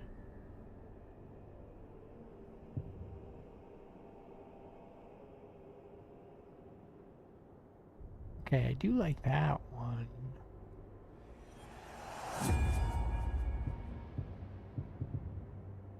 Shadowblade, your first chain stealth kills, no focus. Stealth kills can be used against beasts. I really don't use it enough against beasts. So I'm kind of tempted to go with the cheaper option. What else is there? Wraith will drain its target. Wraith will buririze. Drains a bit better. Because that means at least they get some HP. And technically an ally in some cases.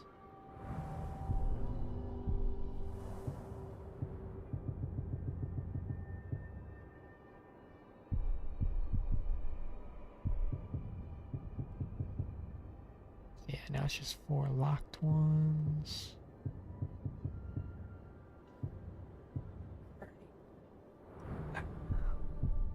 its limits as a motivator. I think I'm probably gonna call it here.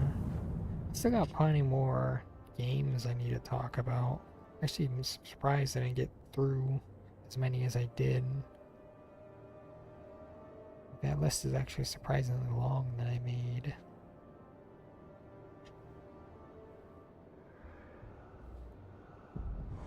I don't know where I want to continue when I come back.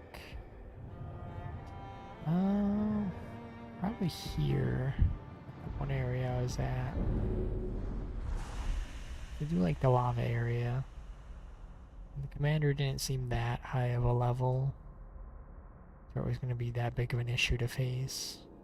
I think he was like 45. But that's a lot more reasonable than fighting a level 50 plus guy. Yeah, and this area does have missions for me. So yeah, I'll probably do this area.